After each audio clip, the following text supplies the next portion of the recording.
Hello, Shegun Fatumo. I'm enjoying our sister here, Molly IB. She released a wonderful video here.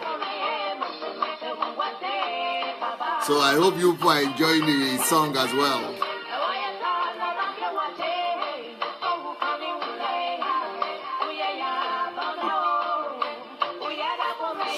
I think she's just done a great job with this song. I don't know what you think, but I think it's a great job she has done with this song. Welcome everyone, but I'm going to play a song. So if you want to hear the song, make you go to my blog, my Facebook page, my YouTube. It's on my YouTube. This song is on my YouTube. So you go to Sunday Adelaja Official, you will see it there. Molly IB.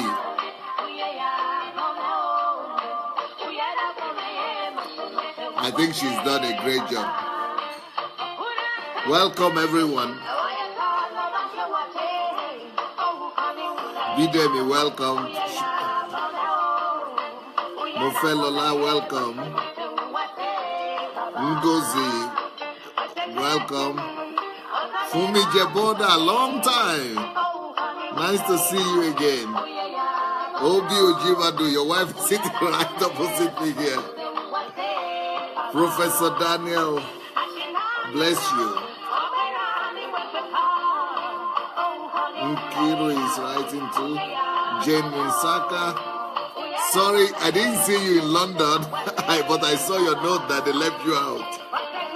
Olayinka Xinwei, Mashu Esang, Olaoluwa Daniel, Bemi Orekoya, Jake Oke, Benny Gift, Olukayode, Olaoluwa Daniel, Solange, Samson Femi, Anastasia Shioma, Ola Martin, Victor Ogundipe. I just fell in love with this song. Absolutely marvelous. Absolutely fantastic.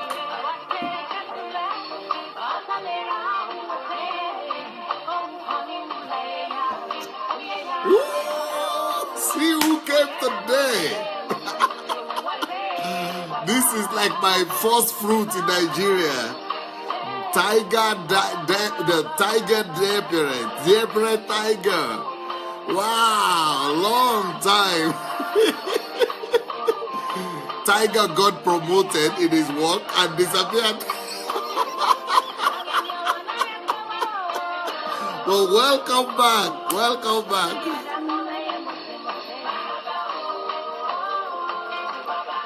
But I think it's also in connection with the death of the father-in-law.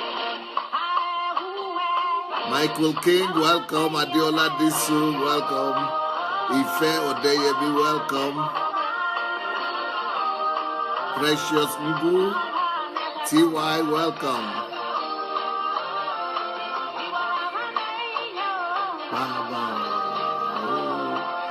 TY said she loves this atmosphere. Yeah, because you are a worshiper. And you are always, you are one of the greatest psalmists I've heard as well. Because you are not just doing entertainment, unlike many other people. You, when TY is singing, she brings heaven down. And that is very superior to what I see these days. Omiyale Yomi, well, Omiyale is like you are desperate for me to come back for daily broadcast. And it's like God is going to hear your prayer. God has heard your prayer through Kate. Through Kate Carodis. Because Kate is working day and night. I am going to bless Kate so much. I don't know. She is going to be so blessed. But, because she's going to make 100,000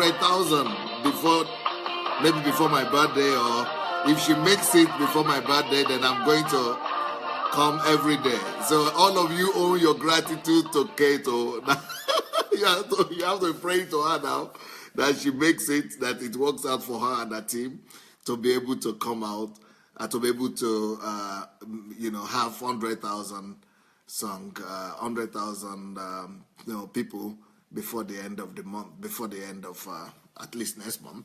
If that happens, then expect Pastor Sunday back from the 1st of June. So from the 1st of June, I'm going to be coming back to you on a daily basis. From the 1st of June, I'll be coming back to you every day. So before that happens, although I said every day I'll be coming back to you, yeah, it should be every day, but unfortunately I'm back in court again. And the time I'm always in court every morning is 9:30, the same time I'm having my daily broadcast. So maybe what I'll be doing is that when I have court, when I have to be in court, I'll be putting Kate for you to do it for me. Because she already knows. And her English is better now. She's speaking better all the time, so she's practicing. I think I will, since, people like Yomi are so desperate for me to come back. Is it Yomi or Yomi? Yomi, I think. Omi Yale. So let's look forward to the 1st of June.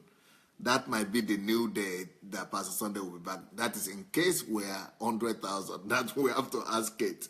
And by the way, Kate always needs people to help her to collect the likes. So I'm going to call her now. Let her come and explain to us what is needed before we start. Meanwhile, Molly has you see that Molly has infected me with her music. I'm just in love with, I've been swept off my feet with that song. She is just absolutely brilliant. I don't know. I can't stop listening to it. I keep on listening over and over again. Every day I listen to it. So, Kate, come. Tell them how they could help you gather the likes.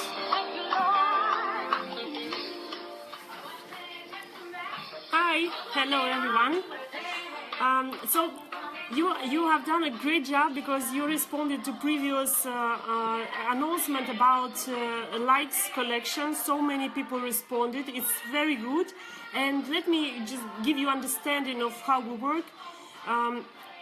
We have some likes to collect or to send invites to people who already liked content of the page, Dr. Sunday Adelaja. So those people already like the content. We only need to invite them, and we need hands, and we need more people. The reason we need more people is because there is a limitation for every person to collect likes. So you can collect like up to 200 or up to 500, it depends, different times, different limit. So all of you have sent your requests. I have all of those requests. It takes time to give you access, and also there are limited places, but I will give access to some people, and then I will remove these people and give access to another people. So it goes like this. It means that I still need people to have in my list so that I can come to you at one point of time and ask you to assist, because we have 1 month ahead. We need still to collect about 22,000 of people here to invite them, and that is why we need to be organized.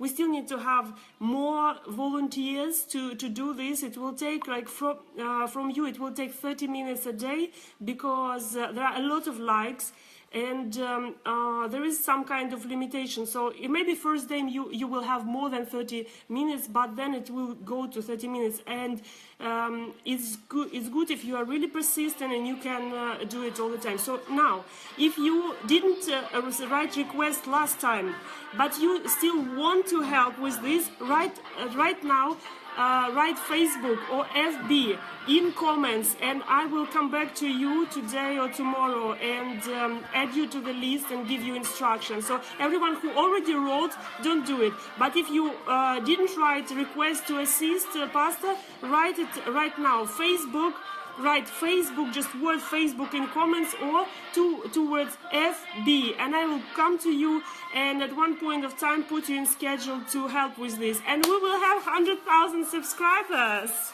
Thank you so much. Thank you. There is one more.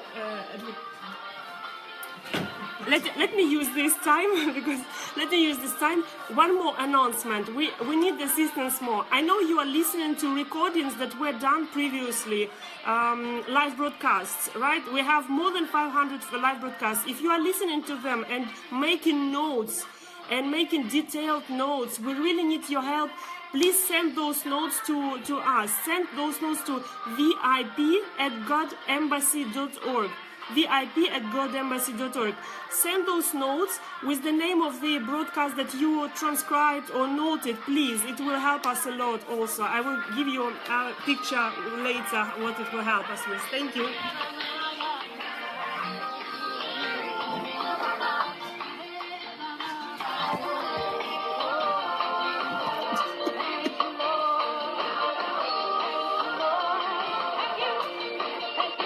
You all see that I'm truly addicted, right? To Molly's book, Molly's music. And I asked her, how can we buy the album? How can we? She said, no, I'm giving it for free. That's what she said. She said it's for free, just for my friends. I said, wow, for your friend, just for free? He said, yeah. I said, my God, we should make it go worldwide.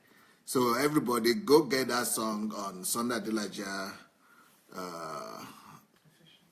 official, and let's make it go viral. Now, this week, people have really blown up my mind. Okay, one is Molly that you just saw. Then, one day, I was going through the Facebook and look into what I ran into. Another thing that blew my mind, I couldn't believe it. I think this is Mayowa and Co. Hello. I don't know if anybody saw this. This is the London team. DSA Family London.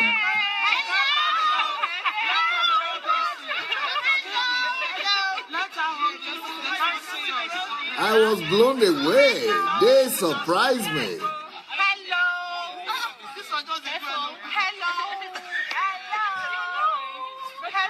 Wow, you could see that Dr. DSA has a family. Oh.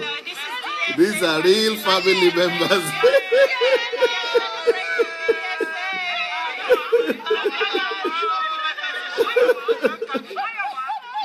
You can see so much love. This is unbelievable. Nothing like it. Nothing like it, huh? Wow. Hello, Innocent. Hello, Christina. Hello, Julie. How are you? We're in London.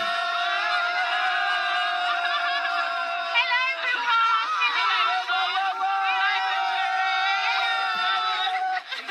We love you. They even brought roses. They even brought roses for me. Hello, everybody. How are you? We're already there celebrating BS. First of all, I'm not a woman.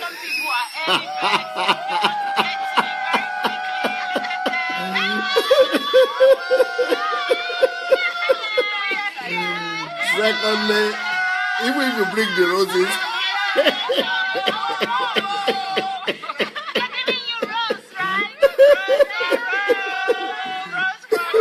there's no way for me to get it now.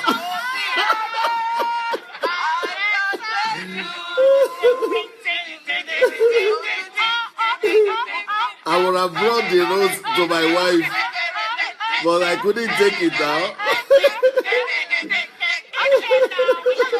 Let's sing happy birthday song for Dr. Sunday.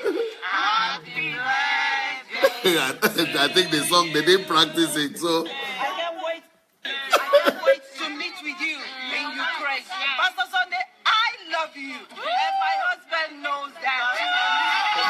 Who is that? Who is that? That's MJ. Okay. I will see you soon. God bless you. God bless you. God bless you. We're going one by one. You go one by one. Everybody's here. Hi, guys. Okay. Where's Pastor Sunday? Hi, everyone. It's so good to see you guys. And I'm so happy to see Mayowa. Hello. I'm here in London.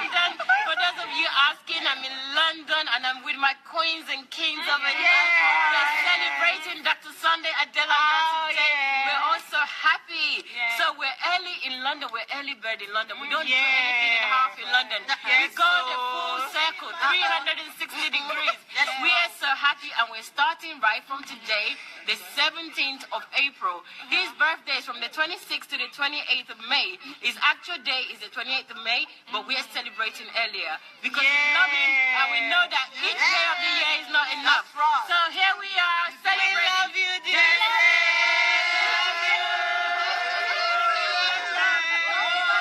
This rose is all for you. The rose. Okay. The rose is all for you.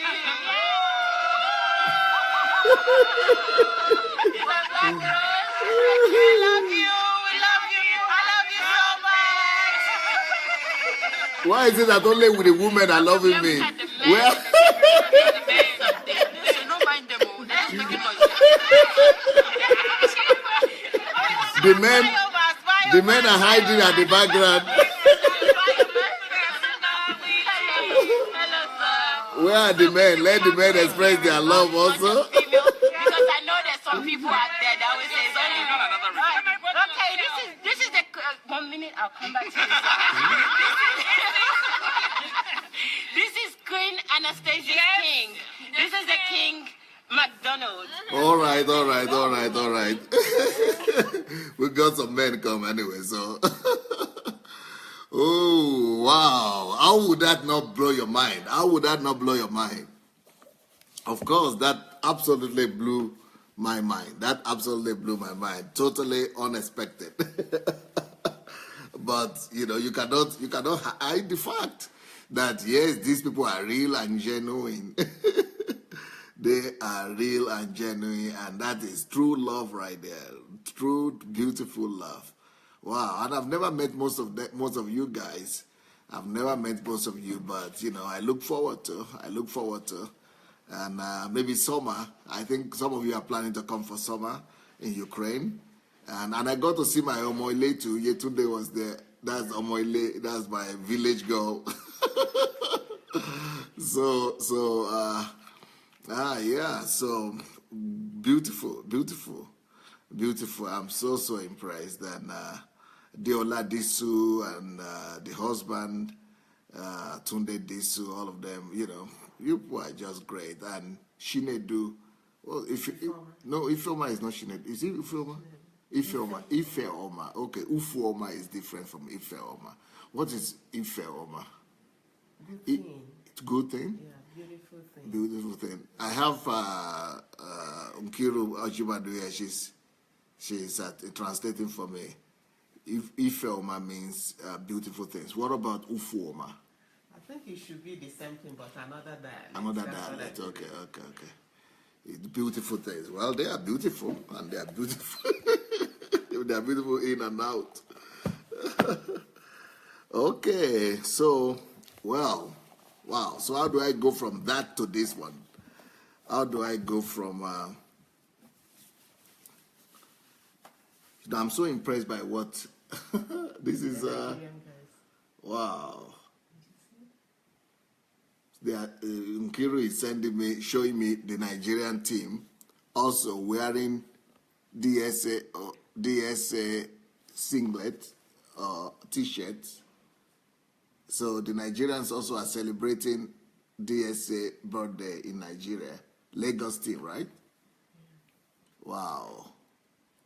Lagos Abuja team. Amazing. This is Shioma Shinedu, right? What's the name of the Noah? What's the name of Noah? Okay, Shuku.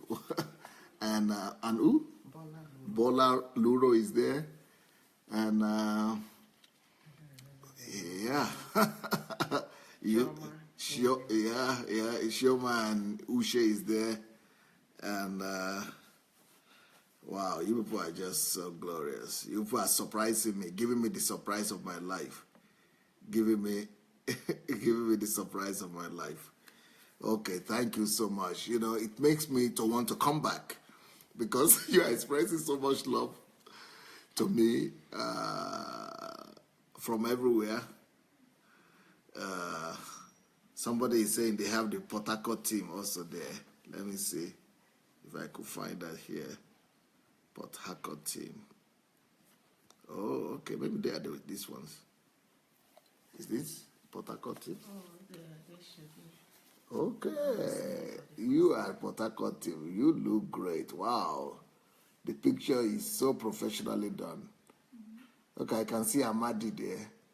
But where is Olukayode? Is he there? Or I cannot recognize him? I think he's not there. But I need the names of the people who are there. You know, I don't know the names of everybody. You have to write the names, so. Otherwise, I will not even know who are these people. Who is who here? Who is who? I can't see Diepere. Is Diepere there? Yeah? I think this is Oluka. That's Olukayode there. So, I'm not sure. And Diepere, is he there? This is Port Harcourt, right? Wow. Okay, Yetunde is saying if you want to join the UK team, that you should inbox her if you want to join the UK team. Okay, I have another one here. This is Calgary team. Wow. Calgary is in Canada, British Columbia. Yes, Calgary. I was in Calgary, British Columbia. They said Abuja is somewhere there too. I've not seen Abuja. Let me see. It's Mayowa that is sending all these things. So I don't think she sent me Abuja. Abuja team. Or maybe it was Abuja team that I thought it was Port Harcourt team. Anyway, I don't know. Mayowa will deal with it. She knows. Where is Abuja team? Problem don't come out because I have to show everybody that I don't even know where the Abuja team is. Is there any Abuja team? I don't know if. I don't think Mayowa sent me Abuja team. She is hiding everything from me. They sent a video. Okay, I didn't say it. They are all hiding everything from me. I see them by accident.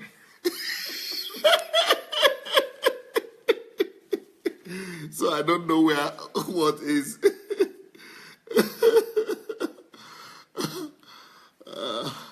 But they can't hide it anymore when it goes on the internet.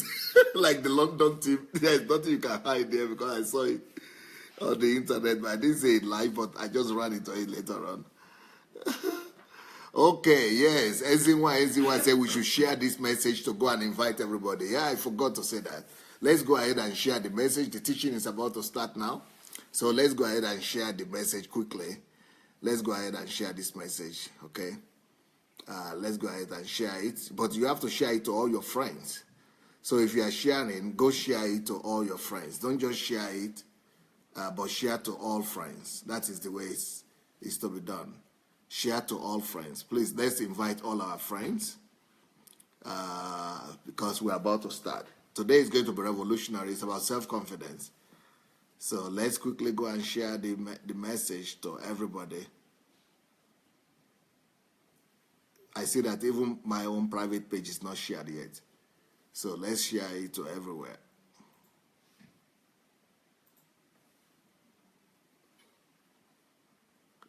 Okay, thank you, Molly, for sharing. Gift Blessing, thank you for sharing. Eric Osadolo, thank you for sharing. Who else? Let's quickly share. Let's share to all our friends, not just to our own page, but let's share publicly to everybody so that all our friends could see it as well. Oh, by the way, I heard that today is Ola Martin's birthday. Ola Martin birthday. Wow. Happy birthday, Ola Martin. Let's all wish Ola Martin a happy birthday. She's one of the most consistent people on this platform. And congratulations, my dear sister. Soon you are going to hear from me, Ola Martin. So you wait, be expectant. I hug you. I'm giving you warm hug right there.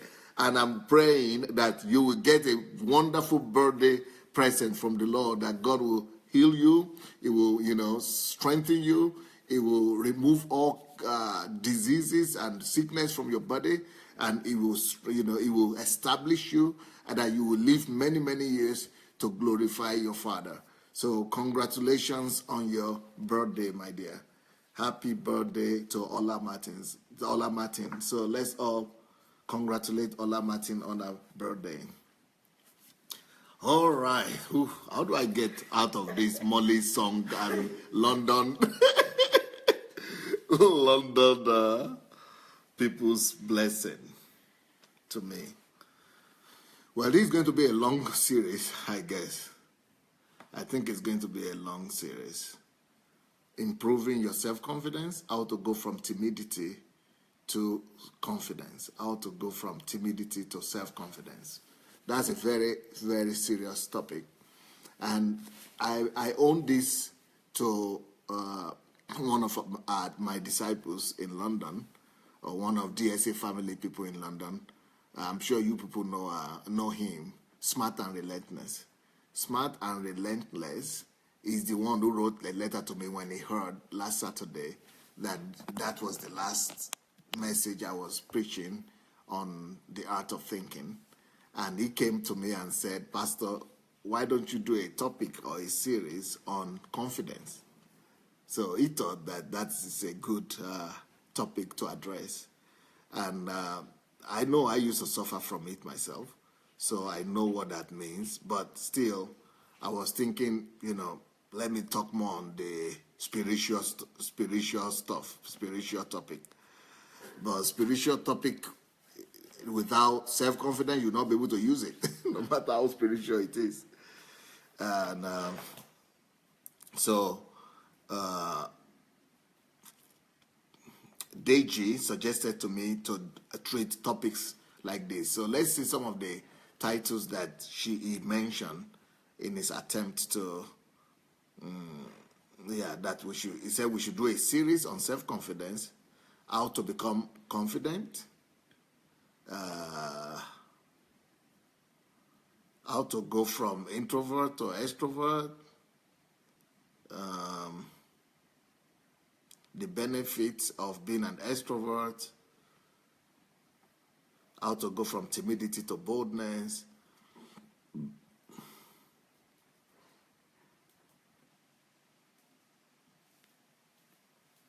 Yeah, so all the things, all the areas that are all connected to confidence. So he gave me a series of them. So I hope this will be a needed topic and a beneficial topic to all of you. So I hope this will really be a beneficial topic to all of you. So talk about Schumer.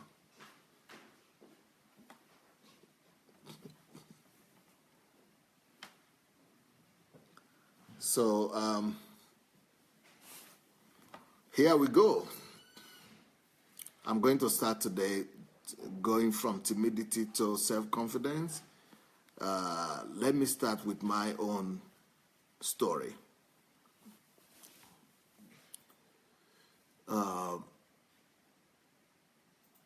Some of you already know it. I told this story in my live, in some of my live broadcasts already, but this is directly connected to the topic we're addressing. Can you believe it that I was a very, very timid person? Very, very timid. Not just timid, but broken. Broken in self-confidence. Broken in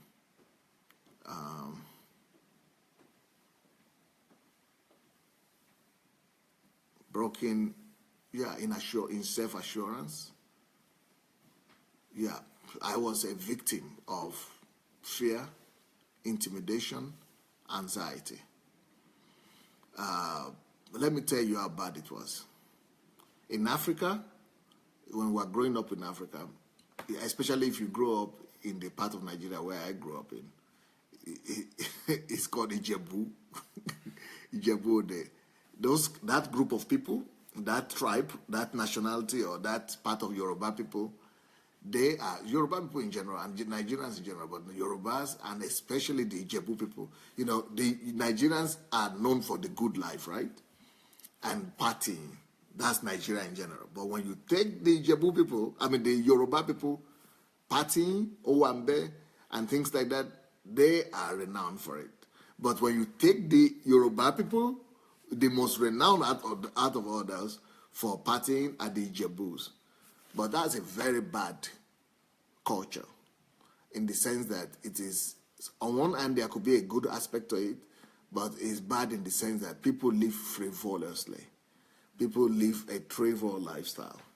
And so life is regarded as a kind of frivolity, as a kind of enjoyment. You know, people want to live their life as if life is about pleasure. But that's one of the greatest deceptions that anybody will ever engage in. That's a lie. Life is not about pleasure. Life is about many things, but not pleasure. Pleasure is part of life, but pleasure should never become the purpose of life. So, but unfortunately, I come from that part of the country where partying, pleasure, is the centrality of their lives. So, growing up in the village, one of the constant images that you will see in my village is that you have parties every weekend. That was good for me a little bit because at least I could go there to eat. Those parties, burials, they're always doing burial, funeral. So those afforded me the opportunity to go and eat some food that I couldn't eat at home.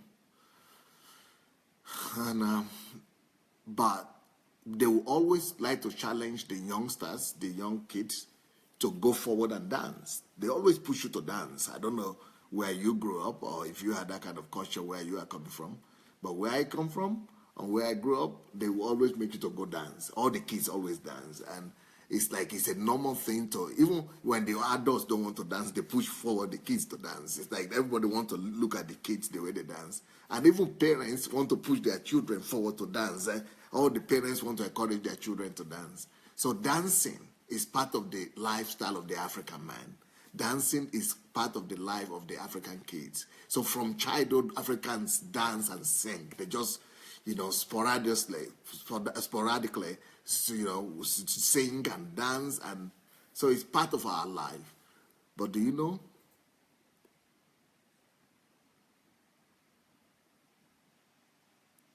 The only person who couldn't overcome the inner brokenness and timidity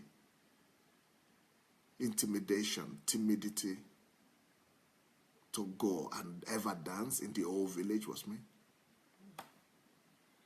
That's very strange that a kid would be so ashamed and intimidated he will never go and dance. Especially when all the kids, every day, every week, people are dancing. There's only one kid that would never be bold enough to go to step into the dancing floor and dance. There were many factors to that.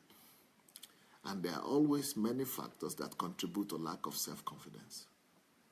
In my case, there were factors that contributed to this timidity and lack of confidence. So my personality was shattered and broken from my childhood.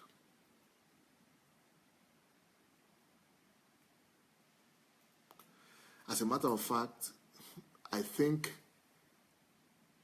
everybody who ever knew me growing up will tell you that they still don't believe. Even people who see me on television and in newspapers and see my name, they still doubting that I'm the one.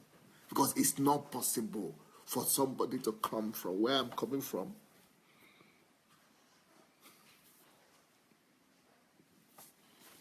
and become who I became. But that's the more reason why it's even more powerful. Because if I could become who I became, from where I'm coming from, anybody can make it. Anybody can arise. Anybody can overcome. And anybody can break timidity. Anybody can also break lack of confidence. Everybody, anybody, no matter how bad your story is, and no matter how deep you have been in timidity, fear, no matter how deep the dungeon is, and no matter how dark the night is,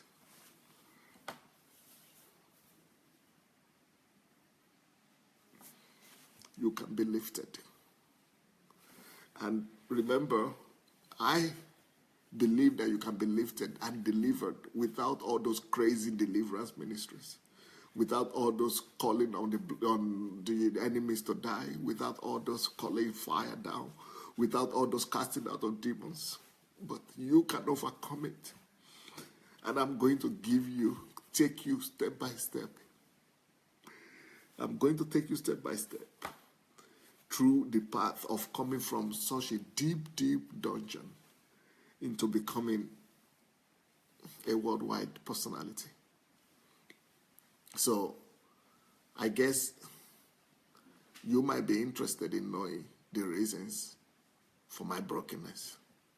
I guess it might be helpful for me to let you know and to tell you why I, even as a child that was not aware of himself, I was not aware of myself, of where I was never aware of my story, I was not aware of myself as my country, I was not aware of anything, but the one thing I was aware of was my fear and my intimidation. Even though I was not aware of anything, but I was aware of this intimidation. This intimidation was holding me down bad.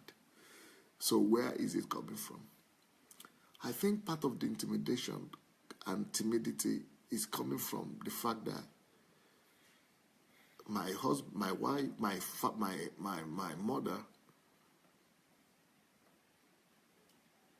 out of all our siblings, she is the only one that was not sent to school. She's the only one that was not sent to school because all others were boys. And then the only other young girl that was there was my sister, who was the last born. So by the time she grew up, the time was better. It was in the 70s. So she was in the 60s or 70s. So civilization, it was already good. It was already well understood that girls should be sent to school. But at the point when my mother was growing up, they were not sending girls to school. That's our father, in our family. They were not sending girls to school. They would only send boys to school. That's I don't know where that comes from. That's just African. So my mother, she's dead now. My mother, not my grandmother, my mother now. I grew up with my grandmother, but even my grandmother never knew how to read or write. I grew up with her not knowing how to read or write. And I also didn't know how to read or write. Then my mother too, who is her daughter of my grandmother who raised me up, even my mother didn't know how to read or write. Even though our brother was a professor. Another brother was a graduate. And our sister-in-law were British white people. And yet she couldn't speak English, even write or read in English, or even Yoruba language, she couldn't read and write. So in my family, because of that, and because even though I didn't grow up with my mother and I didn't know her, but that also already put that seed of rejection in me, even though I was yet to be born, because she was the least in the family. And because she cannot read, she cannot write, so I think she had been intimidated already in the whole family and in the whole surrounding. She was hardworking, but she was regarded as retarded. People who are in the village and they don't go to school, they don't do anything, they can't read. You cannot tell them to do anything. You cannot ask them for any help. You cannot. they are seen as retarded. And even though she's normal, okay, there are other people that are treated similarly. People who are paralyzed in the village, who will not go like this, or people who have foams coming out of their mouth, or who, that's the very similar way my mother was treated. So because of that, she could not marry on time. Because in that village and in my culture at that time, ladies marry already by the age of 20, 21, 22, you already married. But in our own case, she couldn't marry. Yes, it was another good thing. Another to that I did. But what the very yes to come to that because I had.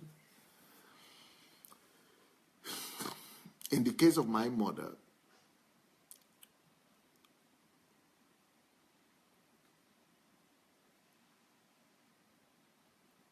even though she was not retarded like that, but she was almost like retarded because she couldn't read, she couldn't write, she couldn't primitive. So nobody wanted to marry. At that point already, men were getting more advanced. They didn't want to marry. At least you should be able to read in Yoruba language. At least you should be able to write in Yoruba language. But in the case of my mother, instead of her going to school, and the reason why she couldn't even read in Yoruba language, she didn't even go to primary 1 or standard 1.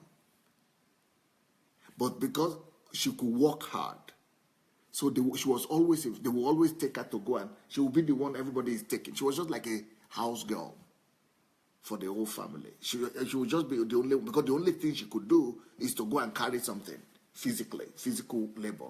So because the only thing she could do was physical labor, everybody just knew her for that. So she couldn't get married. And that became a problem in Africa when you cannot marry. When all the girls in the village are married and you are the only one who has not married and couldn't marry, it became like a kind of, especially when you are in a village setting. So it became just like understandable. Oh, of course, who will marry her? Of course, she's the only one that is not married now. So that's okay. That's just understandable. I mean, who will marry her? I mean, she's just like the girl that's just running about here. She's nobody happy. How can she marry?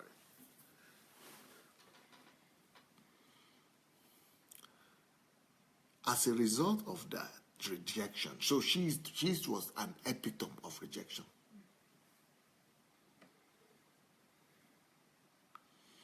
As a result of this rejection, people in the village and relatives, so my grandmother, who was caring and concerned for her daughter, that she was now 26 and she was still not married. And somebody approached her from, I was living in the village of Idomila, but Ijebu-Ode is the bigger city near our village. So just an acquaintance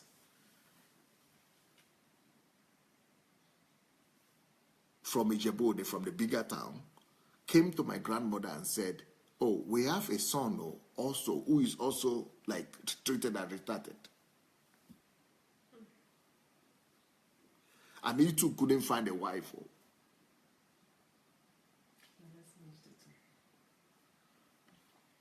He is also going older and is not getting a husband. He's not getting a wife, sorry. And your own has been left. So the two people who are left out in life has forgotten them. Life has left them out. They have been left behind by life. Maybe we could connect them. And that man who was to become my father, he said, nobody from my family should marry, from my mother's family should marry anybody like that. So my grandmother, first of all, was against the idea because it's a shame and an embarrassment that as daughter will go and marry that kind of man. Because that man was not the status in the class of the city, of the village, even though we're in the village of 40 houses and the guy was from his town, but it was even poorer than we who were in the village. And then my mother was from a king's house. She was a princess, kind of. Even though the father was dead, so she was no more a princess. They had another king. But our status was higher a little bit than the status of my to-be father. So this man, who was supposed to be my father, was known as Onipano. Onipano, I never even heard of it apart from him. That is the only time I've heard of it. This is someone that is not, is just roaming around the city, not losing his mind, but working also, hard worker. But he was always looking for job. He doesn't have a job. His job was to go from house to house, from all the surrounding villages, looking for.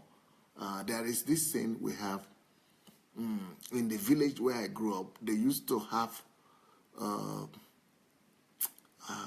My God, it was a time when they had just transferred from pots. You have the clay pot in Africa. All these things, all the cups, and they cook in clay pot. So most of the things they used to cook were clay. But it was the time when aluminium was being introduced. The cooking pots were now going from clay to the one similar to what we have now, to steel, but aluminium. It used to be aluminium those days. And then they eat, people, now we use plate to eat, right? But those days it was aluminium plate. I don't know if you remember the aluminium plate, and even fork. The fork and the spoons were aluminium made. So so that's what they call pano or something, scavenger, like a scavenger. So this man used to scavenge for, he used to go and scavenge for those aluminium materials. And it is the same material they used to use to roof the houses. So scavenging in my own area is, even up to now, anywhere in the world, people look scavenging, is regarded as one of the most, the lowest of all trade. Now, Edwin said blacksmith. No, blacksmith is working with the gold and all that. No, he was not blacksmith. So what he was doing is to go to any house, because when you eat with that aluminium plate, sometimes it gets old inside. So what this man does is that he uses fire to melt the aluminium so that the hole will patch, and then they patch up the hole. And then the same thing when you cook, the same aluminium plate, you use it to cook, because the people were so poor, they couldn't buy new ones. Not just my family, all the families were so poor. They've never even seen the plate things like the ceramics like this, or eat with ceramic plate. But even the aluminium plate, they have to repair it so that they keep on cooking with it and they keep on eating with it.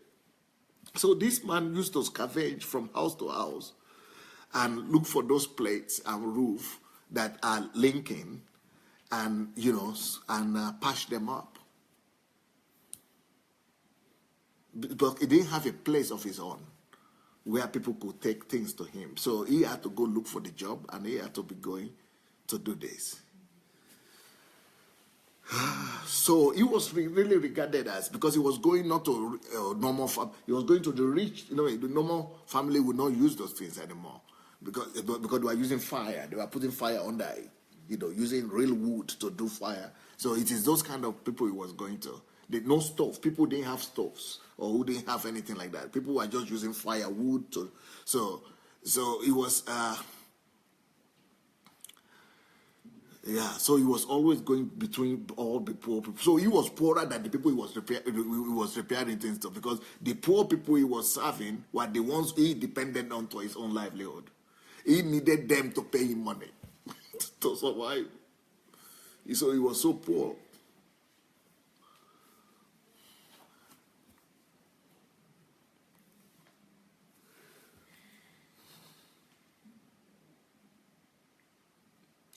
So at first, my grandmother just looked at the man. He didn't have anything. Didn't have a house, didn't have a home, didn't have anything. Just roaming about from one place to the other, looking for those aluminum plates and patching them up.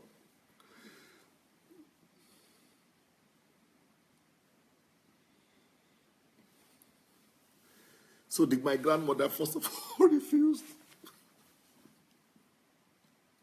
Let's go and share this. I think maybe this could bless somebody. No matter how hopeless people are, either it's in Africa or it's here in Europe, no matter how hopeless your situation is, there is God in heaven. That's why I cannot pass by anybody anymore. I cannot just afford to pass by anybody. I cannot bypass anyone. I want to help everybody. I'm always without money. I'm always broke because I want to help everybody.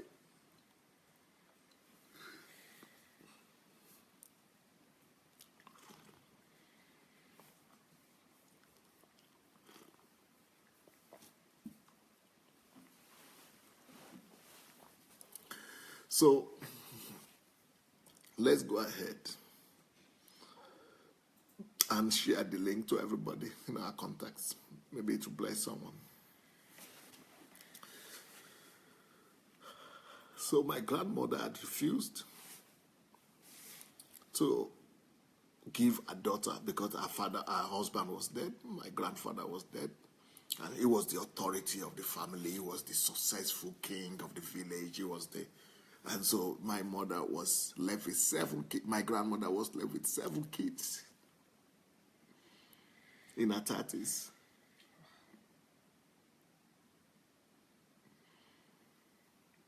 So that even made things worse for my mother because my mother now became the only person who could just help her. And then since she was the only spinster in the village without a husband, and it was becoming too shameful, so my grandmother had to agree to give her out in marriage to that man. But who has taught the man? It's now that I'm thinking about it. Who has taught him? The only thing he knew was rejection.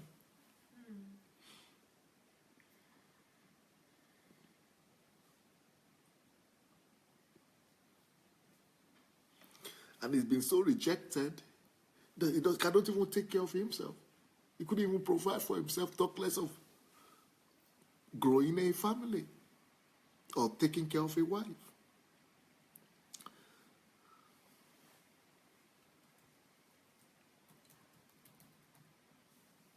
So, to cut a long story short, they married, but they couldn't do elaborate marriage because he didn't have money. My grandmother was having 7 children to take care of. They didn't have money to do marriage. So they just did the traditional introduction and let my mother just enjoy that somebody was correcting her. Everybody convinced my grandmother that, at least he's a man and she's a woman. They were not even sure that she would be able to have children. Because they see her as retarded. They saw her as retarded. And they thought she's been so pushed down, she's been so retarded by life and by everything that even her womb might not be able to carry a child. So they were not even sure, but they were just saying maybe, because to them, the purpose of life in Africa, most of them, is children. So they were just saying, let her go to the husband's house. Maybe, she will be able to bear a child or carry a child or have a descendant. Then, because even though my mother was hardworking, but she lacked understanding. She was not smart according to, she only knew how to go and walk and just walk. She was only a labor force, but she was not smart by thinking. And even my father too was not smart. They couldn't read and write as well.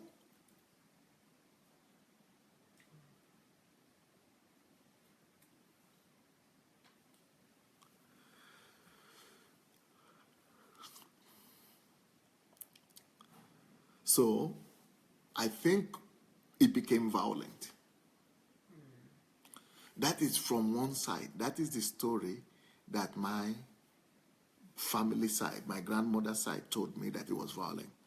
But when I grew up and we now decided to ask my mother, what about it? Why did you leave? She told me that our family, my grandmother and the family, said he was too poor, that he had never been violent to her. That he never beat her and he never was violent to her. That it was okay, that they were okay, but they were so poor. That she was so poor, he was so poor that they couldn't keep on looking at their daughter living in such abject poverty. She was just working from day to night, nowhere to sleep, nowhere to live, nothing to eat. That when they saw her 6 months later, they thought maybe she had been violent to her and had beaten her, and that's why she had looking so tagged, ragged, and so totally, they couldn't believe it 6 months later when they saw her. So the family had to gather together and take the hard decision. And the hard decision that is, even though we want this lady to be married, but we are going to lose her if she keeps on living in that family. She's going to die out of hunger. They don't even want, she's just, maybe she was weighing 50 kilograms when she went to marry. Now she's weighing 40-something kilograms. 40 kilograms or something. She's going to die out of hunger or out of abuse. They think it was an intentional abuse, but my mother said no. They were having a good relationship. There was no abuse. But just they were too poor. And she had lost so much weight and she was so emaciated. The family decided to collect her, to take her away from the man.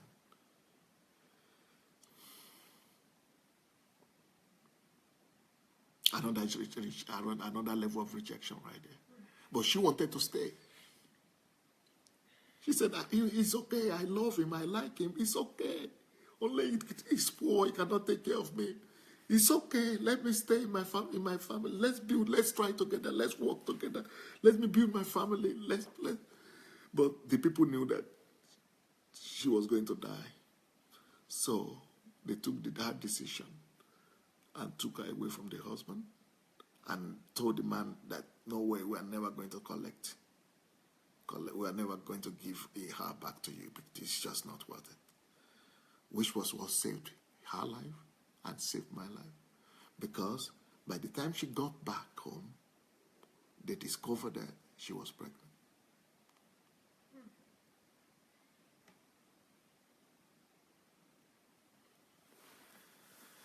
So then my grandmother said, okay, no problem. I will take care of this child because if they had given birth to me in that family, if she didn't die, it would have, I would have died of malnutrition or something. So my grandmother was still doing better, even though she was poor, but she was still being better.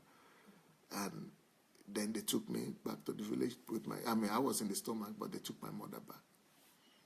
And she was 6 months pregnant, as I heard.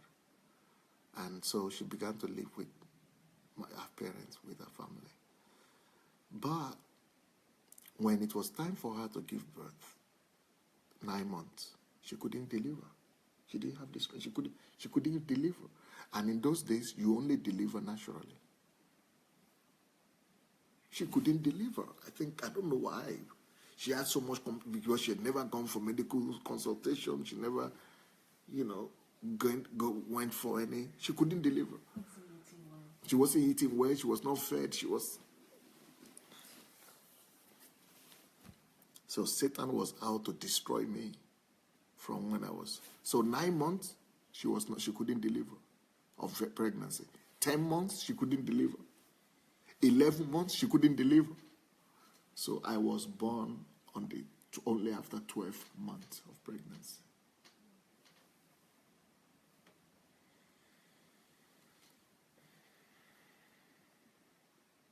And I didn't die.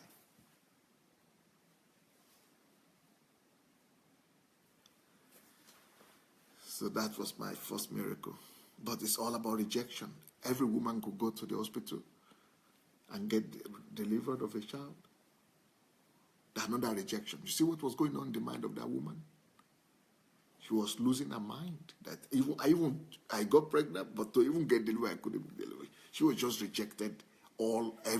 Every cell of her body was crying rejection. She was taken away from her husband, family, a depression. Every part of her life was just rejection. Everything was just bad. Everything was just working against her. But I got delivered after 12 months. So everybody is 9 months in pregnant, in their parents' womb, but I was 12 months because there was no, what do you call it, cesarean section. So, but after I got married, after I got delivered, my mother went back to the farm because she had to work to help her mother, my grandmother, to feed the family. So, she just started working, and two of them would go to the bush to look for firewood and to cultivate farm and all that. And I'll be there. So, but I grew up not knowing that I had a mother. I grew up thinking that my mother was my grandmother because my mother was no more there when I grew up, when I started growing up.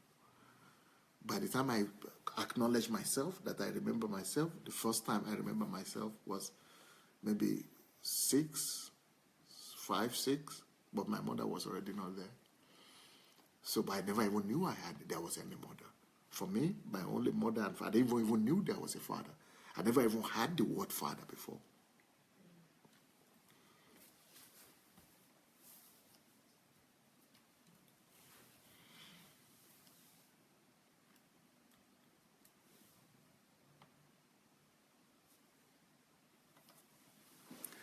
It was later that I discovered that, because later on we asked while I was already here, so a journalist went to ask my mother, why did you leave him? Where were you? And she said, when I was 3 years old, that because it's also an insult that she's still unmarried in her mother, to say you are in your father's house or you are unmarried in your father's house in our place is like a disgrace. And she was going to be 30 years old and she was not married in her father's house. So they arranged for another person. Some people arranged to take her. So she was given away in marriage. But to another state, that was Oyo State. So she was far away from our state. So she was gone. She was gone. And I never got to see her.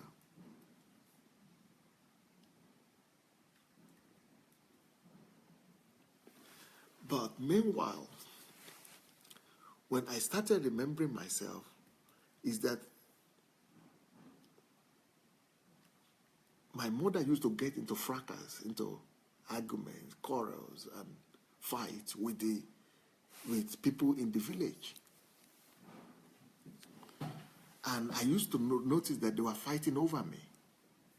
Because the people in the village will always call me, I forgot the name in Yoruba now, I think it's Omo Ale or something, Omo Ale? I think Omo Ale. Meaning, basically, I know the meaning, I know what they call me, I can't remember the word in Yoruba, but it means basically that bastard, a child that is just roaming about in the village without a responsibility, bastard, bastard. We can't account for your father. We can't see your father. Because in our own area, a child should grow up in the father's house. Every child has a father's house. Every child has a family house. So you have to have your own family house too. So how can you be growing up in that family Adelaja house when there is no man there? So they didn't know the story.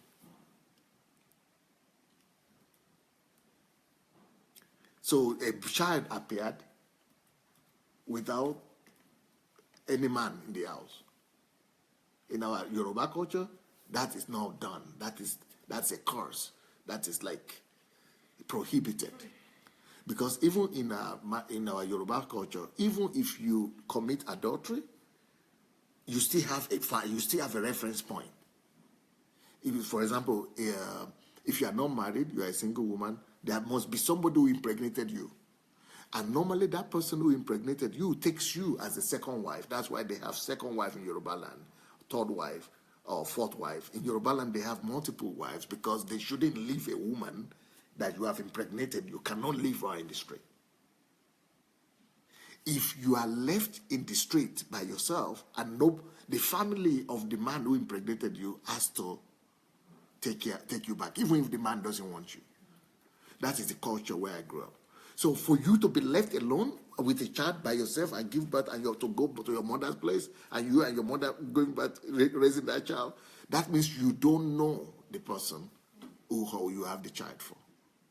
Or that it means you are so promiscuous that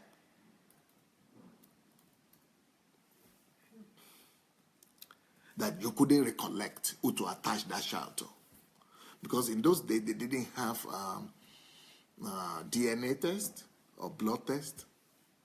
They didn't have those tests in the village. So it is those kind of children they call Omo Ale or something. Omo Ale. Omo Ale is different. That is like my countryman, compatriot. But Omo Ale, I think they call this one. So they used to call bastard.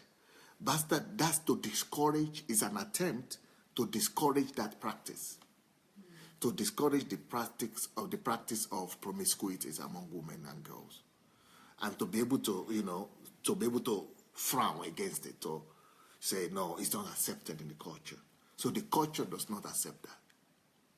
So some people will use that to be calling me. That's what they will call me instead of my name. So my grandmother, because my mother was gone even, so my grandmother would now be fighting and say, no, it's not Omale. He's not Omale, it's Omolong. Omolong, Olong means God.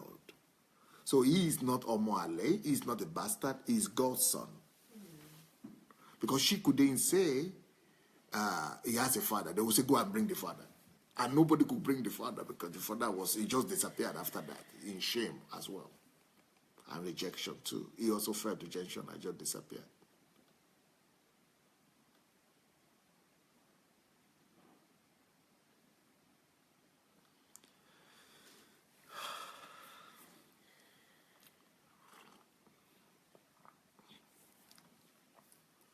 So as a result of that, my grandmother gave me my name, my real name. And you know what my real name is? Olorunwa.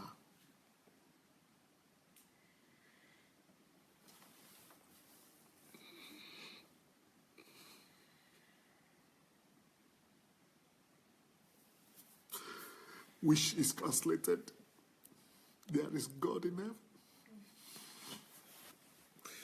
There is God in heaven. There is God in heaven. So each time they will call me Omo Ale or bastard, she will turn around and say, Olorunwa. God will answer for you. God will speak for you. You are not Omo Ale, you are Omo Olorun. You are not Omo Ale, you are not bastard, you are God's child. That is how my name came about. Olorunwa. God, there is God in heaven. Or in Nigerian English, they say God Day. So it's a big story that there is God in heaven. There is God. There is God in heaven. So I grew up from my childhood seeing my mother fight, my grandmother fighting all kind of people. But I didn't know why she fighting them. She said, I'm a bastard. So I told you also it's my second name. So bastard. So what is her problem? Why should that lead to fight?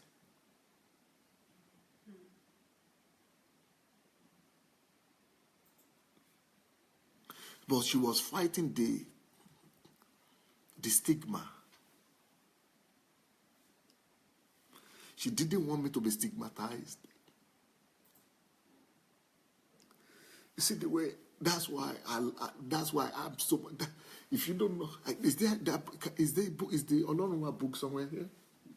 If you have not read that book, Olorunwa, that is my biography. You need to read that book, Olorunwa, because that's my story. That's my story. You need to, it's on Amazon. Olorunwa. It's on Amazon. You need to read it. You'll see the love that I have for my grandmother. And when she died, when I was 16, it shattered me, it broke me. But I will not talk about that right now. I'm talking about confidence. So everywhere I will go, I knew that I am Olorunwa by my mother, but by the community as a bastard. Then I began to be aware that that was bad. And that's why my grandmother is fighting for me. So will I now go to that same community, being in that same community, and go and dance? You know, I started my conversation with dancing and the African culture that says dance, party, dance, party. And I couldn't dance. Because even before I was born, that rejection seed was already deeply sown in me. Even while I was being born, when I was in my mother's stomach, that rejections was already part of my reality.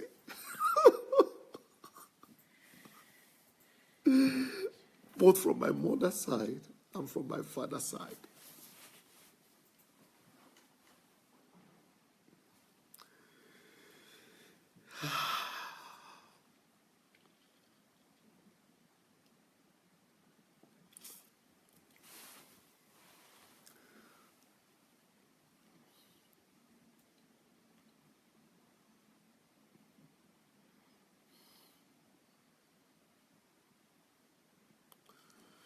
So I told you in the beginning of this broadcast that I was the only person in the old village when all the kids will be brought forward, and I would not be able to dance.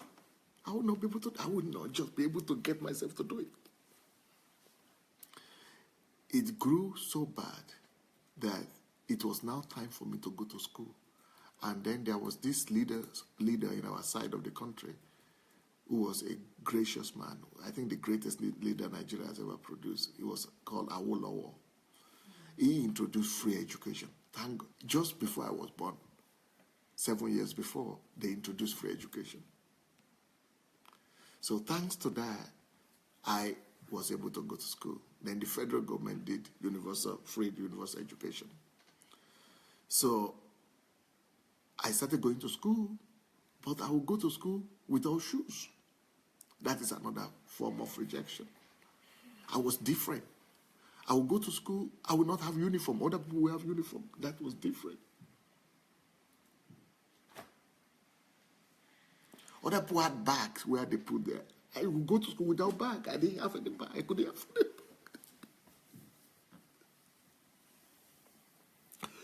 Other people could carry books. I never had one book. I would just be going instead. So when they were now teaching me that I have to read.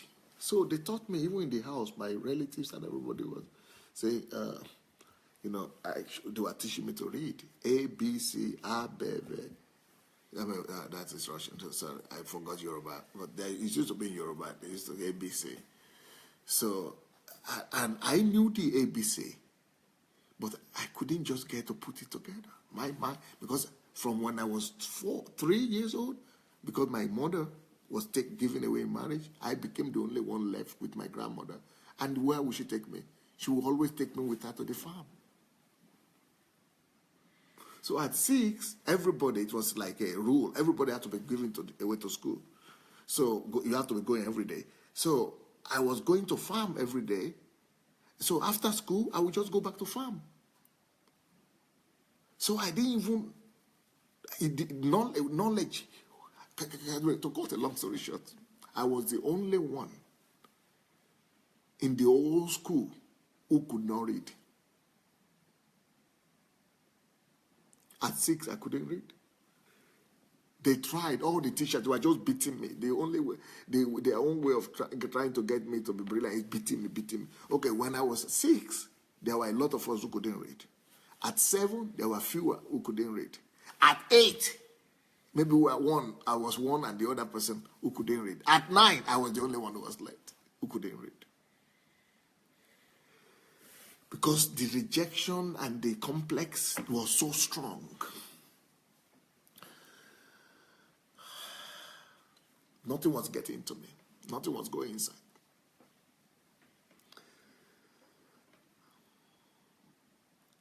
To cut the long story short, I could not read anything. Even Yoruba, I couldn't read. Talk less of English. I could not read till I was 10 years old. And at 10 years old, people were already finishing primary school. And I still couldn't read. But at 10, something changed. That's another story, how I began to read and how that happened as a whole different story.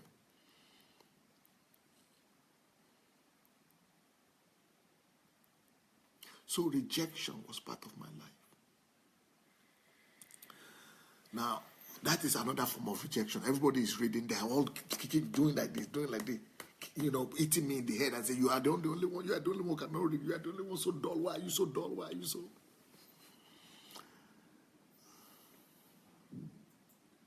They didn't know that maybe they were supposed to have individual approach to me. Because it is now, after I became 45 years old, that I discovered that my mind was working differently. But they didn't understand that. Anyway, that added to the rejection. I will also tell you the reason why I couldn't read apart from the rejection. My mind is wired differently. Next one. Each time you go to school, you need to always raise your hand to talk. You have to raise your hand to talk. You always raise your hand. I never raised my hand because I never even knew what to talk. I would just sit down there. Can you imagine a child going to school from primary 1 to primary 6? He never raised up his hand one day to talk.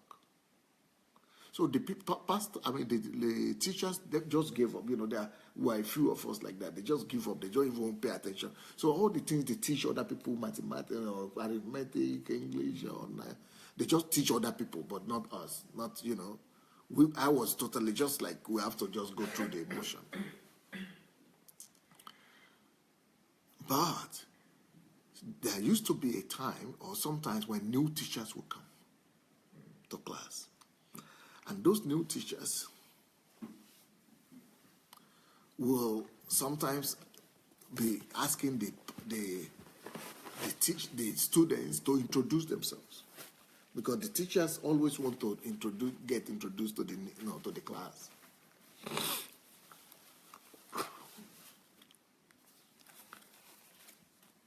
Now, why am I taking my time to tell you all these stories? Because this will show you that I have the moral credential to teach about this series. This will tell you that I'm teaching you about self-confidence, that I have a story that is connected with confidence and timidity. That if I could become who I became, and if God could help me to turn this around, that I could be able to help you as well. So I want to start with my story, tell you everything the way it is, not hiding anything. And then I will tell you how I overcame it and the principles that I discovered as a result. So another form of intimidation and timidity that I struggled with was each time a new teacher comes to class. Oh my God. Because they will tell you to stand. And for me to stand, if everybody is standing, it's okay. But if everybody is sitting, for me to stand, it will be as if 1,000 eyes were on me.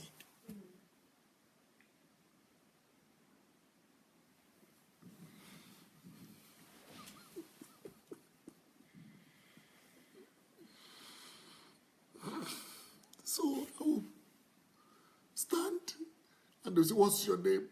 Just to say my name. My name is... begin to shake and cry and shake and cry and weep. Fear. What do you call it? Panic. What do you call it? Priesthood. Panic attack. Panic attack. My name is just a Sunday Adelaja. I couldn't even get there.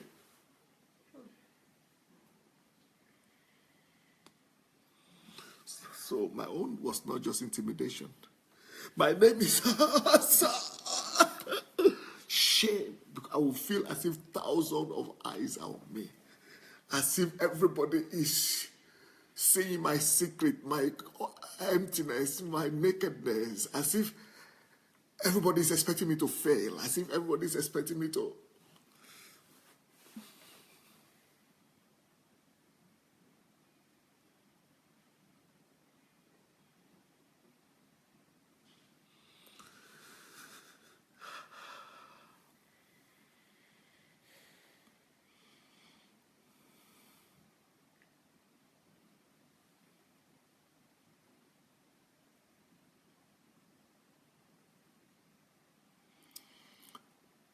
This followed me, this panic attack, till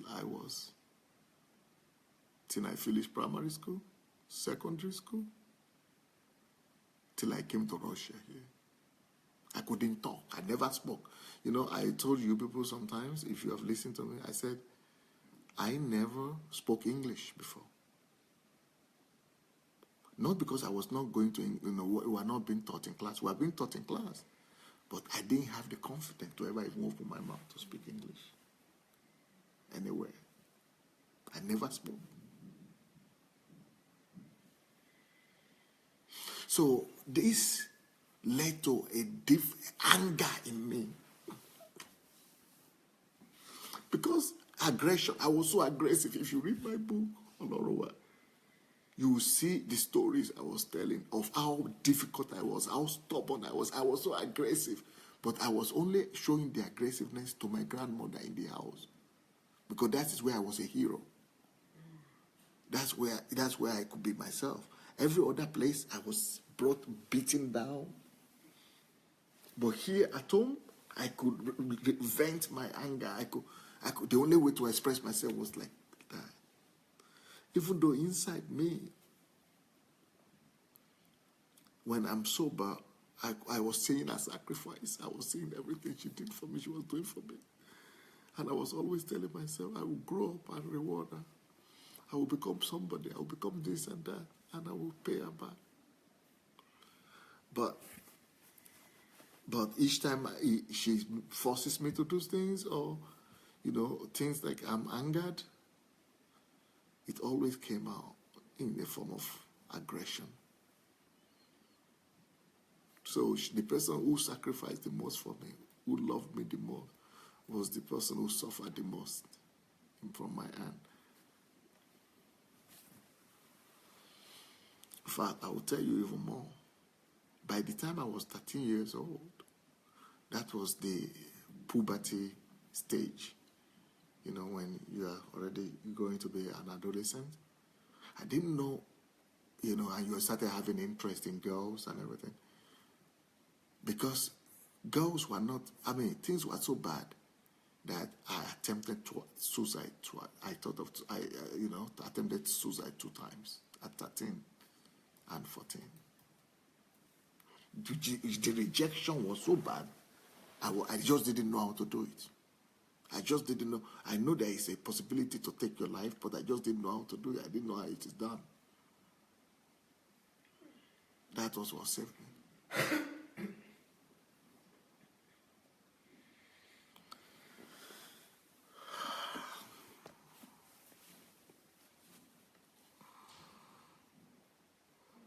That is another factor that I said, like I've said. So if you are saying that something is holding you back from becoming who you should become, or you have intimidation, you don't have intimidation. If you think that you don't have confidence, that is nothing compared to what I used to have. Some people are saying, oh, I cannot start my own life program. I cannot go to do something. Huh? You don't have problem at all compared to what I used to be or where I used to be. But finally, I'm going to show you something, the last thing, that was the reason for even greater intimidation. Okay, before I say that, let me mention some. Number one, the people in our area were always wearing, in New Year, every New Year, Christmas and New Year, for some reason, every family always sew clothes in our area. Every family always come up with new dress, something new. They buy something, even if it is once a year, they will buy a cloth. But they buy clothes and dress for family members and for the kids especially. Even if the parents don't buy for themselves, they buy something for the kids with the New Year. I used to notice. So when I began to grow up, I would notice that everybody is wearing something to church, and I'm the one who couldn't have anything to wear to church. Maybe my mother would give me a blouse, one of her blouse, and I'm a boy. So,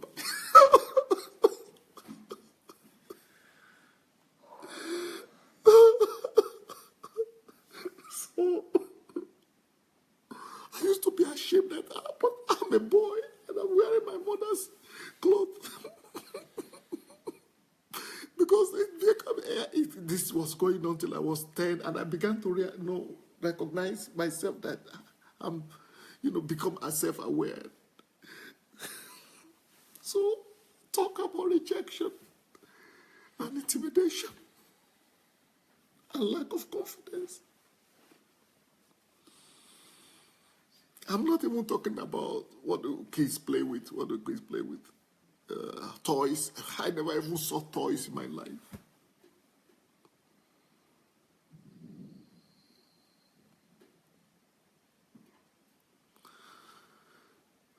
My toys were sound, grand, land, just land. I never even saw sweets or candy. I would be eating sound. For me, sound was my dessert, was my sweet sound. Just grass, just go anywhere. I would just remove the stones and the ground, just the sound itself. I will be eating sound. God is my witness. When I'm tired of eating gari, because the only food I was ever eating was gari. In the morning, I will eat gari, turn into like in an eba form. In the afternoon, gari with water. Then in the evening, like eba form again. All my life, all year long. There were exceptions, but that's the main basic thing. So when I'm tired of that, sometimes I just feel like I feel even better to just go and eat sand. And I swallow it. I just enjoy it. It was my dessert. It was something different. It was just to get something different. I'm talking of dirt, just dirt. The one where you walk in the street in your territory, yeah?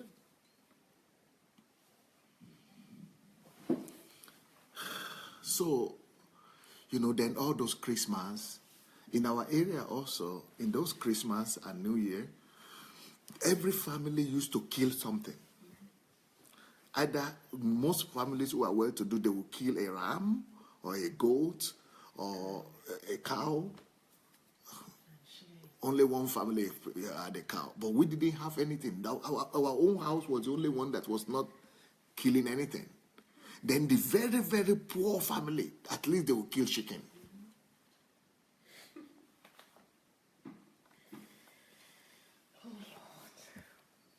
But we couldn't even afford a chicken for New Year or Christmas. So when I saw all that, I began to see all that. That just...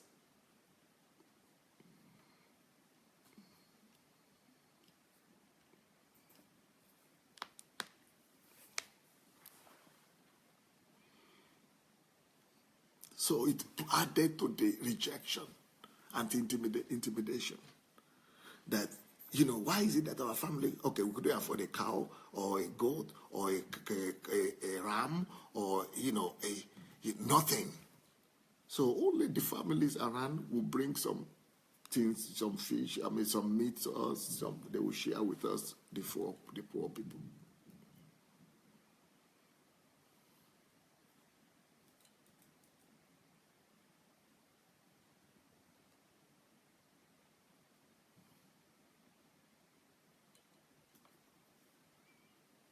Yeah, if you want to read more of my story, go read it. It's in the book. It's called Olorunwa. It's on YouTube. It's on Amazon already.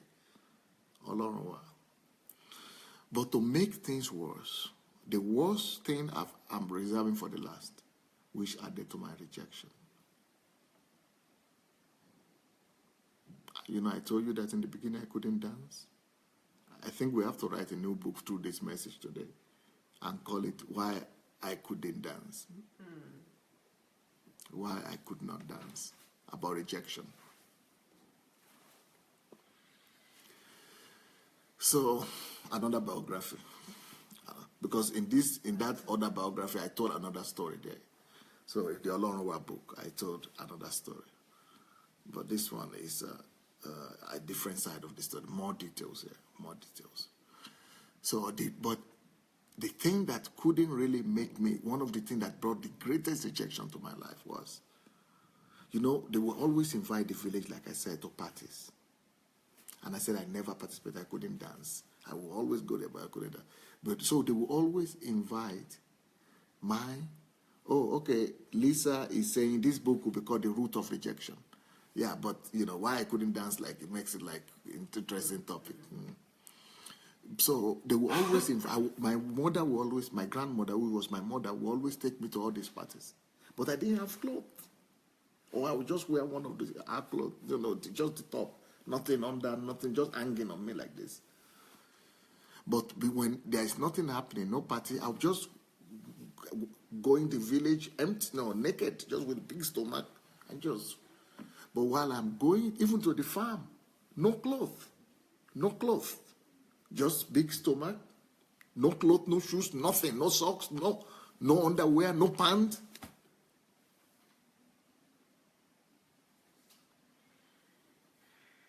So because I was going about like that everywhere, anything that happened, especially going to the bush like that, is dangerous.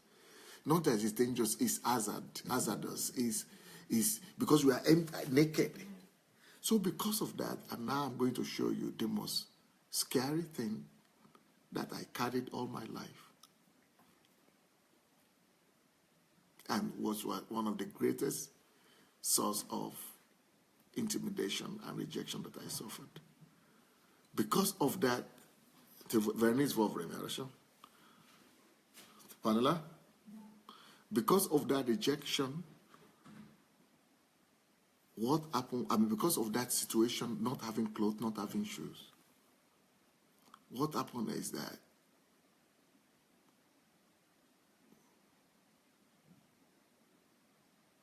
how do I even begin to tell you this?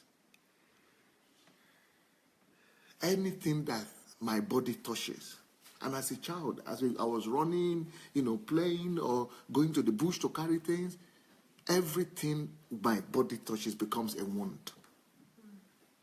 Especially in the bush, there is just no way for you to go to the bush without running into thorns and thistles and things. Things were just tearing my body. My body was just being teared up. So, for as long as I could remember myself, I always remember myself with wounds, smelling wounds that are not healing up, that are not being cured, that are always a minimum of 200 wounds. I always remember from the time I could remember myself, maybe from the age of 5 or 3 or 5, 6. So I always remembered that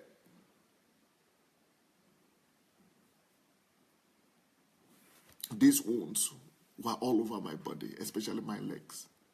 And they were always smelling, and they were not healing. They were not healing. So come and take I want to show people, come and take this camera, and I'm going to show you now so that you see that I'm not lying to you. Because when I show my people here,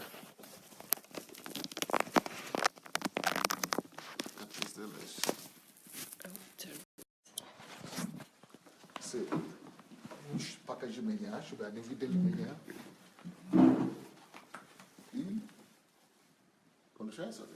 The light is not very good. Those should not be that probably just does.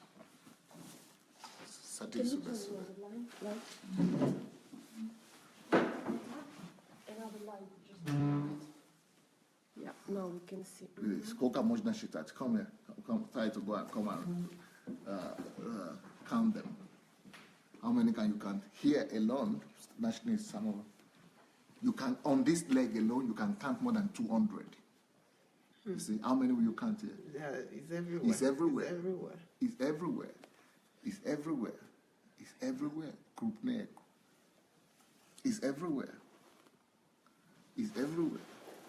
It's everywhere. The same with my body, back, everything. It's everywhere. Just one leg. I can count over 200 just on this leg alone. Let's go another leg.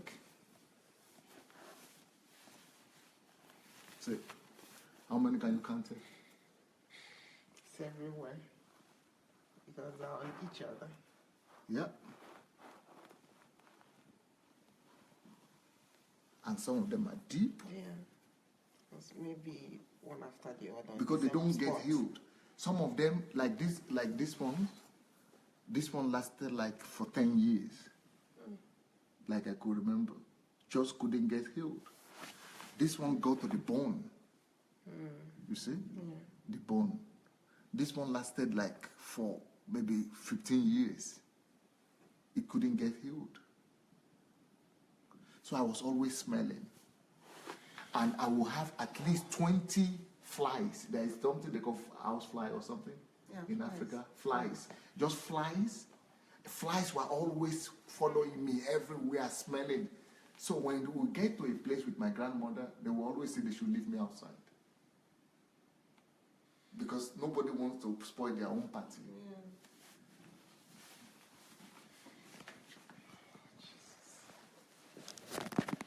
Stand over here, partner.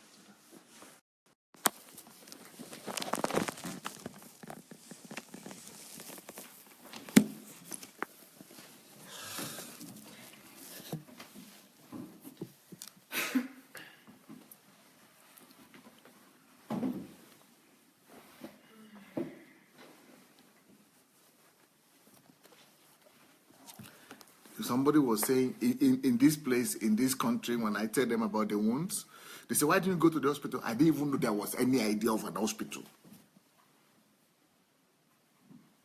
In my place where we grew up, there was no one.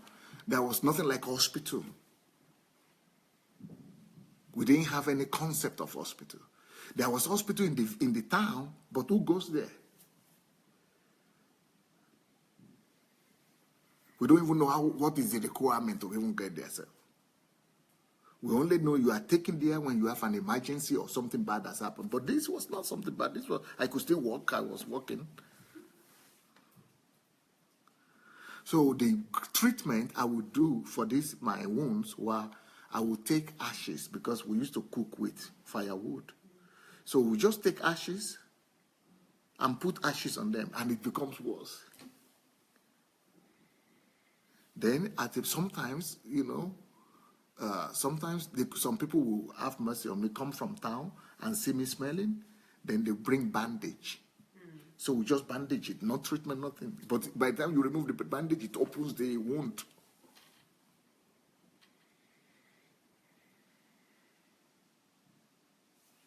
So this is my story of rejection. This is the root of rejection. These are the things that gave birth to a deep rejection and feeling of intimidation and fear in me. Okay, for example, Xinwei is here. Xinwei and Anaba was my classmate. We got the scholarship together to come to this former Soviet Union. We met first at the airport. That was my first time of seeing an airport or a plane. She would tell you that I was always quiet. Because by the time even I came to this country, I was still having that timidity. So that's what struck me when I saw Xinwei. I had never seen a human being in my life who was so free. I cannot forget Xinwei for the rest of my life, because she was the only person that I saw that was free, just expressing herself, just talking. And she noticed me, that even though I was quiet, I was always quiet, they are silent, but she came to me to try to, say, why are you quiet, and just to talk to me.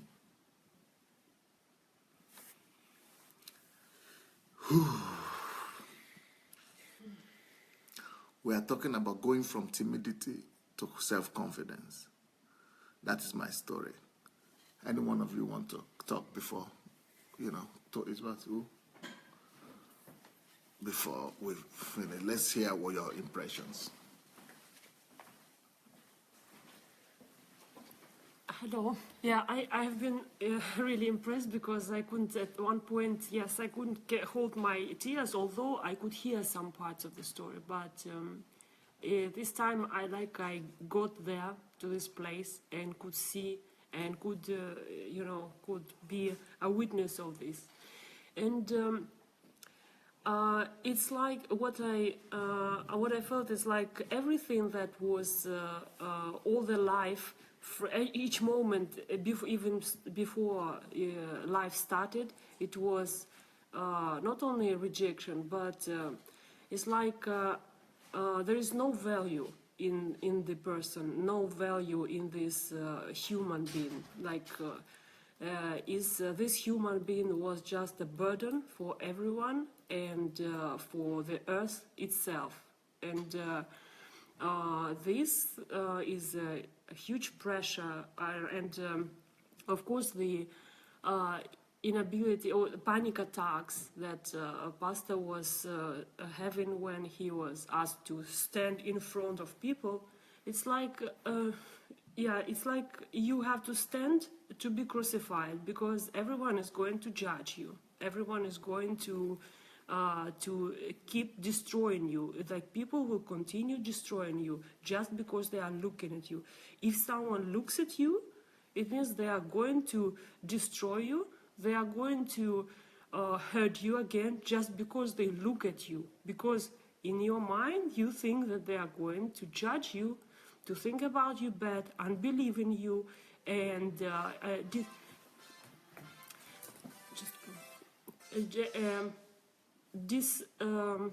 discard you, show that you don't have any value, and this is the kind of rejection that I saw in this story. Like, you are proving with your life that you shouldn't exist. Like, everything that you have in your life just proves that you are a mistake on this earth. And now when we know Pastor, and we know that our lives are changed because of who Pastor is, because of his existence.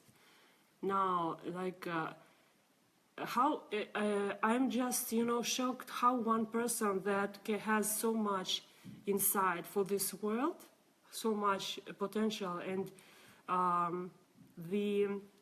has a goal for his coming to this earth was to give freedom to so many people, and everything was destroying him, not to become a person we know him.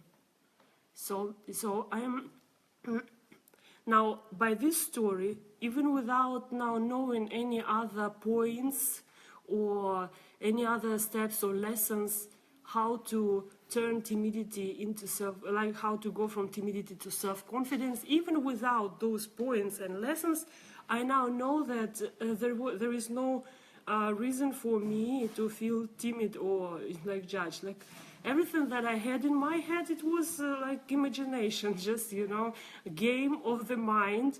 And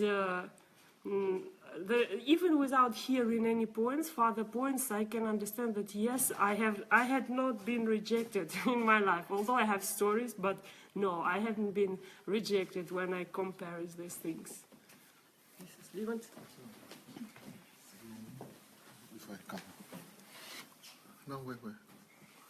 Before Pastor Nkiru comes to share, I just wanted to say that now you understand why I'm committed to Africa. And when I go to Africa, I don't want to go and do religion or church. Church and religion is not my priority when I go to Africa.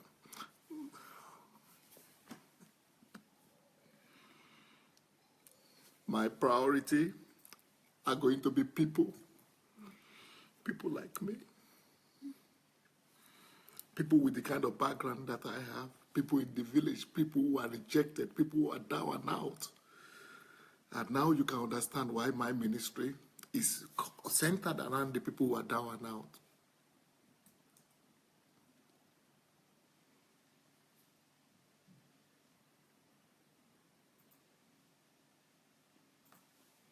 Now you understand why I cannot pass by any human being. I don't want to. I can't. Why I'm always with people, why I'm always hugging people, why I'm always happy with people, why I'm always... There is a story behind every success story. Pastor. Thank you. Hello, everyone. I'm just short of words, because I thought I've heard Pastor Sunday's story, but today I really heard the depth, and everything he said just took me back home to when I was growing up too, when I used to think that we were poor. But at least we had Christmas clothes. At least we had jollof rice on Christmas. At least we made rice every Sunday, Though we sometimes patched those pots, but it wasn't to this extent. So what I'm taking from from today's message is, each and every one of us, especially those that feel, timid, that don't have the self-confidence to come out. There's something he said at the beginning, that he had a hyper-awareness of fear. So we have to find the root.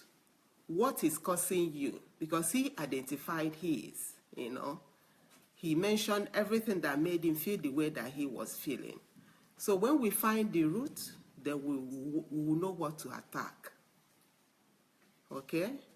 Another thing that I took home is that if Pastor Sunday could come from such a background and become what he is today, none of us has an excuse. I have no excuse to keep on pushing, to keep on doing what I'm supposed to do, to be a better person, to affect the lives around me. Because there are a lot of people dying around us, a lot of people suffering the same way, maybe not wounds, but there are a lot of people suffering emotionally. And if you come around Pastor Sunday, you know that his heart contains the whole world, As he said, he wants to love everybody, he wants to love everybody.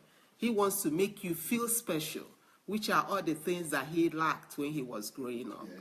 Now you understand him better, why he had the way that he had. Yes. Now he is loud because then he could not talk.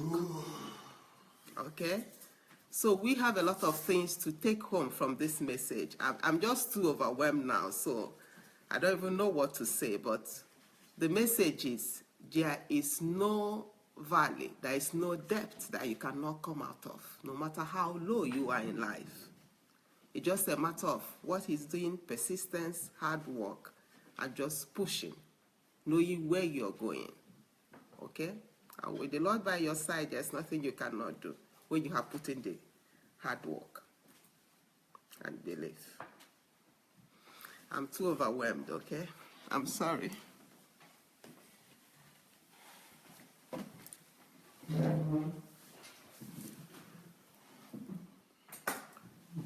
I'm going to read your comments now. And I want to ask Kate and Pastor Nkiru to look in the comments if there's anything you see that you think I should read.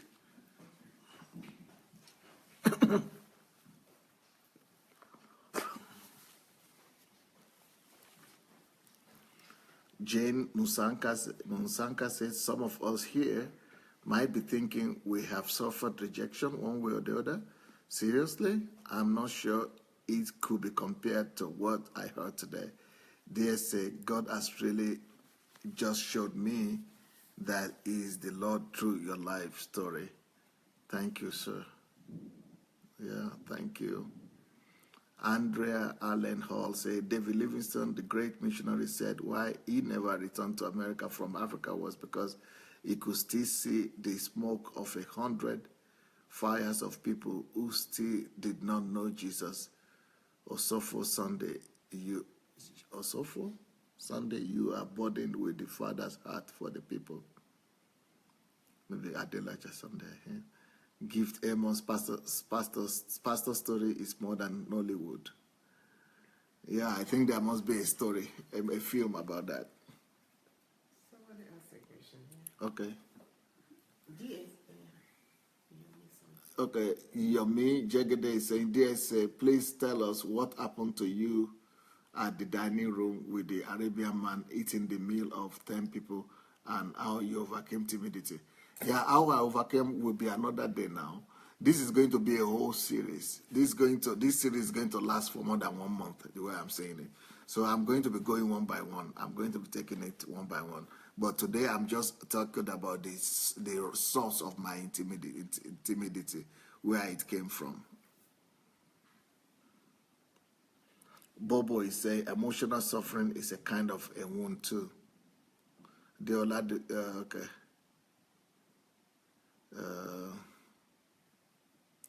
TY say, Kabi God is too much. This story gives so much hope, DSA.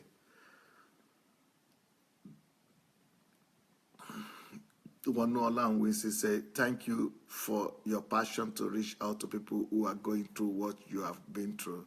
Thank you so much.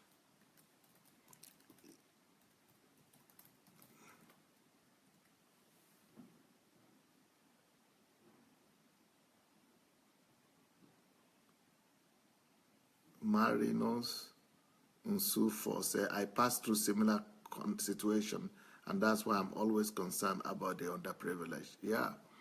And you say, talking about jollof rice, I didn't even see rice. Maybe once a year, we were eating rice once a year. And some years they couldn't get rice. Xinwei, Pastor, your story looks like mine. You just woke up a memory in me. Wow. And that's why I want to go back to Africa. And by the grace of God, I am going to be the deliverer of that continent, my at least Nigeria for sure. And I want to believe that through this, God is going to also do the same thing for all of Africa. Stella Nohu said, DSA, I'm crying too much now. My eyes are hurting. TY said, there's a story behind every glory. Yeah, I was looking for how to say that. There's a story behind the glory.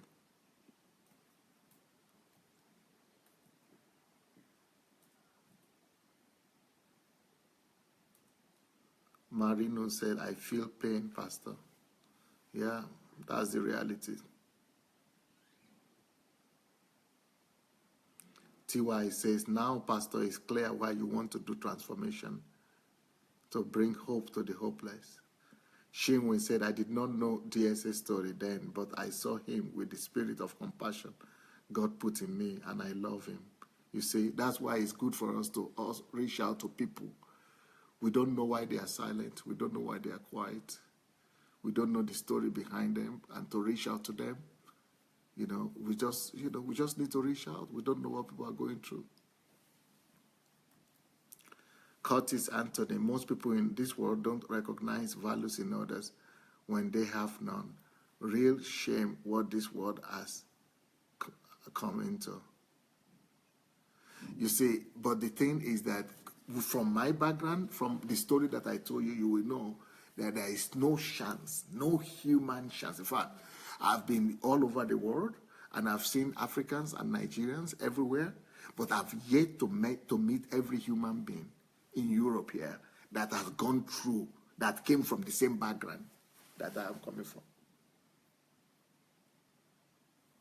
To get a scholarship after that is just not possible. In fact, to finish secondary school after that is almost impossible.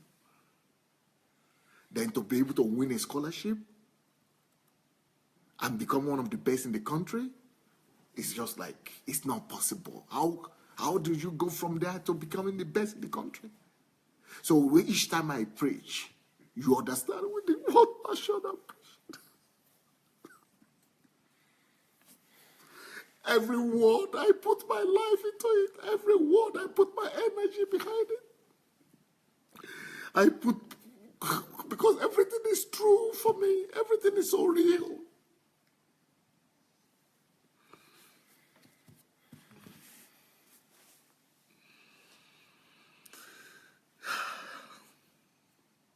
Prudence, say thank you for this truth. It will empower many souls.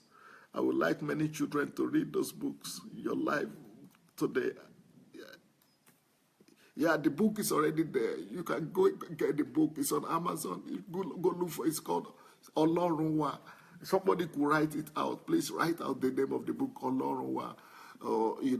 That is just Sunday Adelaja. You could write, even if there is a link, if you could get the link, let's put the link.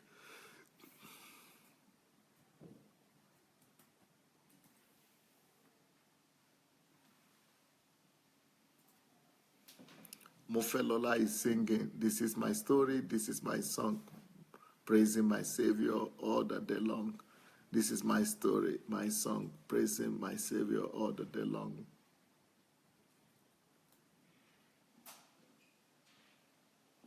Ola Martin said, DSA, this is why I love you and appreciate you. You are a blessing and you have genuine love for everyone because of your life growing up. Yes, so my tragedy has become my secret. My tragedy has become my empowerment. My tragedy has become my strength. My tragedy has become my triumph. Jane said there is a reason to follow DSA, turning the world upside down. Everybody said they are crying. Everybody is crying and weeping. TY is saying, so teared up, no value at all, even before a conception, and then from childhood. Wow. Yeah, but there are so many people in Africa like that. There are so many people who grew up under similar circumstances in Africa. Ekiyo Solomon said, this is just too transforming. May God bless you. But the problem is that nobody is noticing them. Nobody is seeing them. You know, when I was there, people just passed by, and people are still passing by today. Yewan Desh says, this just gave me a different perspective of the children in work that are in the slums. Yeah, there are a lot of people in the slums, but we still don't pay attention to them. We just pass by them. But who could tell that one of them could become Pastor Sunday tomorrow? I personally believe that there are so many Pastor Sundays, millions of Pastor Sundays out there that are totally neglected, that people just pass by, that the elite of the country, elite of Nigeria just pass by, of our countries, and the elite just live their lives. Paul Awodele said, this is the second time I'm seeing this. It's like the first was on YouTube, The Philosophy of Success and the Philosophy of Failure. Yes, I have a video. I showed that in Rwanda. I showed my leg to people.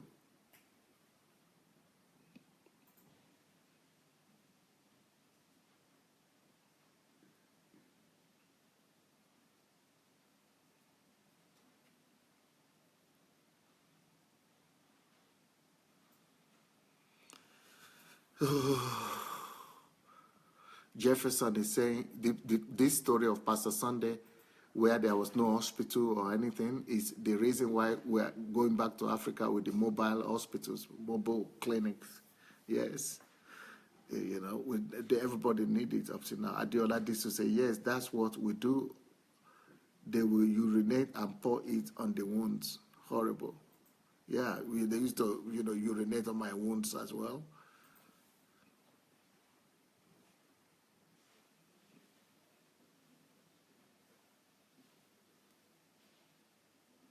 We were thinking that urine could heal or cure the wound, but it's a pity.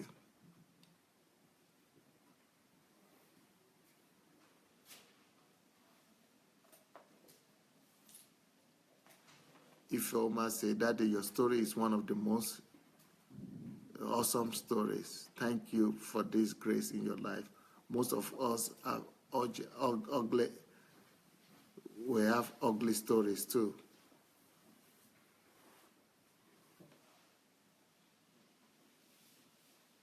Bobo said, this is leadership at its best, being able to be vulnerable at the healing of others, for the healing of others.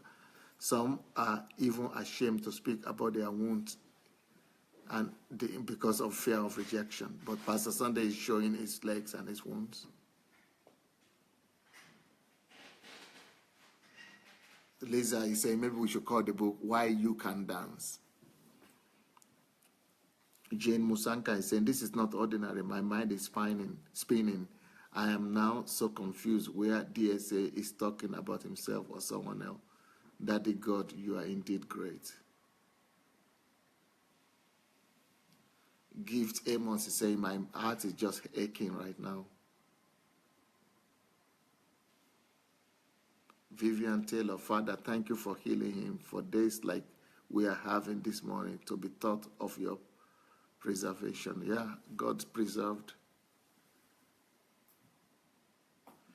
Shegun Lawai is saying, please let us all go and share this message. Let's go and share it everywhere, and so that people, as many people as possible, could hear it, that people need to hear this story everywhere.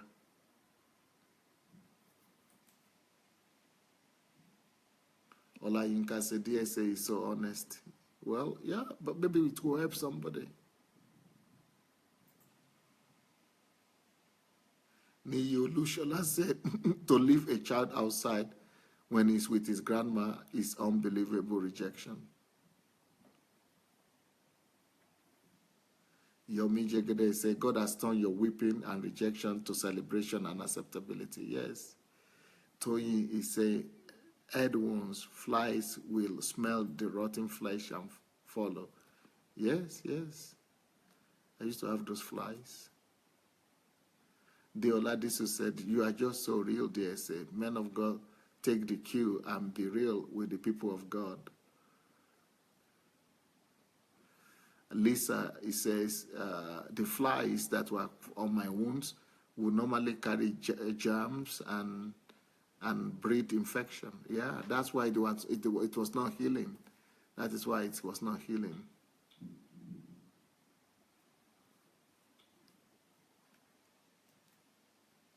And Marie said, this is too much. There is God indeed. No wonder you love the way you do.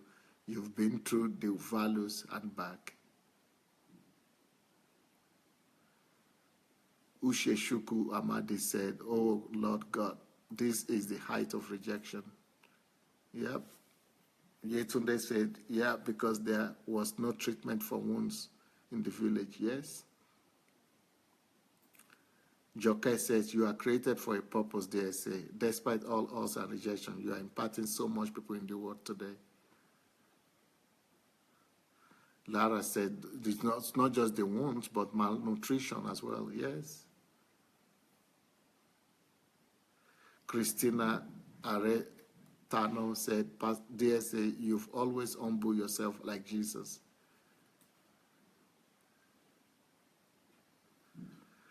Maria Makajiola said, thanks for being so transparent, DSA. I can only imagine the horror as a little boy.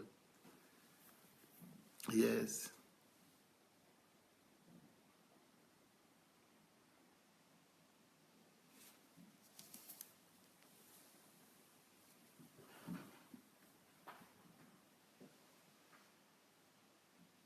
Mofelola said, Pastor, you are any Olorunda that is God's sent also, or God's creation or something. You are just too truthful. Esther Bobga said, this is just unbelievable.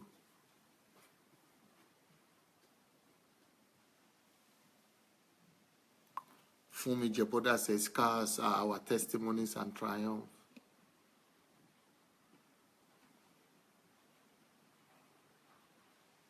Adeola Disu said, thank you for showing us your wounds and your legs.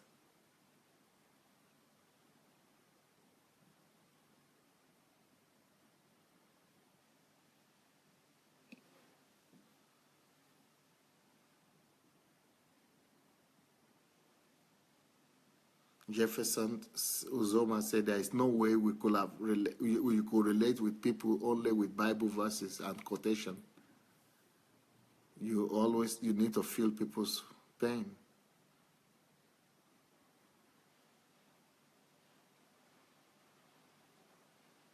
MJ says, oh my God, help some of us to stop complaining and be grateful.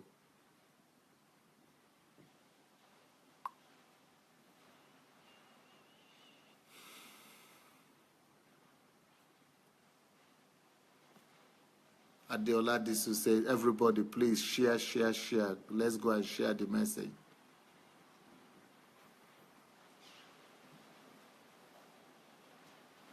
TY says, I can't explain how I'm feeling now. This is so touching. God have mercy.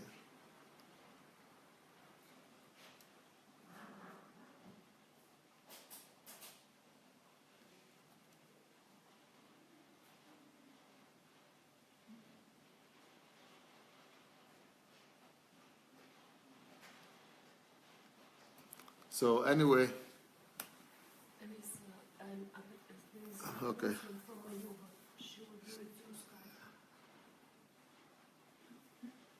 Yetunde says, it's so sad that there are so many families like that still in Africa.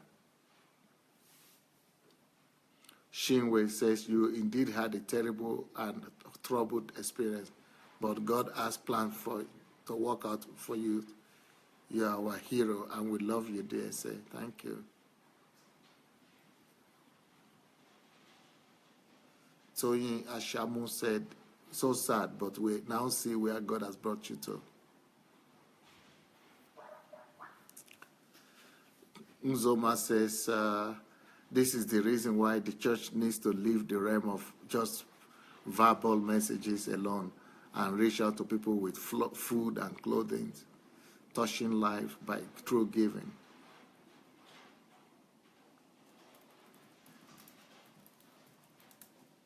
TY said, this story teaches us to be thankful, hopeful, and recognize that God could raise anyone. Abiola Abiodun said, please, I want to buy the new book. There is no buying button to push at the Amazon. Please help me. Been trying since yesterday. Oh, the new book, that is the Steve Jobs book. Please tell, not now, we'll fix it. We'll tell Igor to fix it. There is no buying button there. So we are going to fix that. So today is thank you for reminding me. The new book, my new book is out today officially, How to Raise the Next Generation of Steve Jobs and Bill Gates. So please, if you don't have that book yet, please go and get the book. Today is the last day that you could pre-order it, and from tomorrow it's going to be more expensive. So if you have not yet pre-ordered your book on Steve Jobs and on Amazon, please go get it. And on Okada, it will be out for sale from Monday. From Monday, it will be on Okada, but right now it's on Amazon. If you couldn't buy it, it might be a problem with your device, but still, we are going to try to fix it. So today is the last day to buy the book on Amazon. Go for it. Go and do your own. Let's listen to some announcement right now. I will come back and finish up. Hello, everyone, again. You know that Mayuva now is in London, so we tried to do a double live broadcast yesterday. It didn't work for us, so we will go to the old method, which is showing you the screen. And here's Mayuva. Just give thumbs up if you can hear her. Mayuva, say something so that we know that people can... Hello, guys. Can you hear? Thumbs up if you can hear. Hello, hello. A lot of thumbs up if you can hear, please. Okay, thumbs up. There are some thumbs up so people can hear you. Please, Mayuva, your announcement. Yes. Hello, guys. How are you? It's great to be watching with you online today. It's really nice. I know it's a heartbreaking story that Dr. Sunday just told, but you know, this has really propelled me as well, much more to do more. You know, my story is not like him. Most people's story is not like him.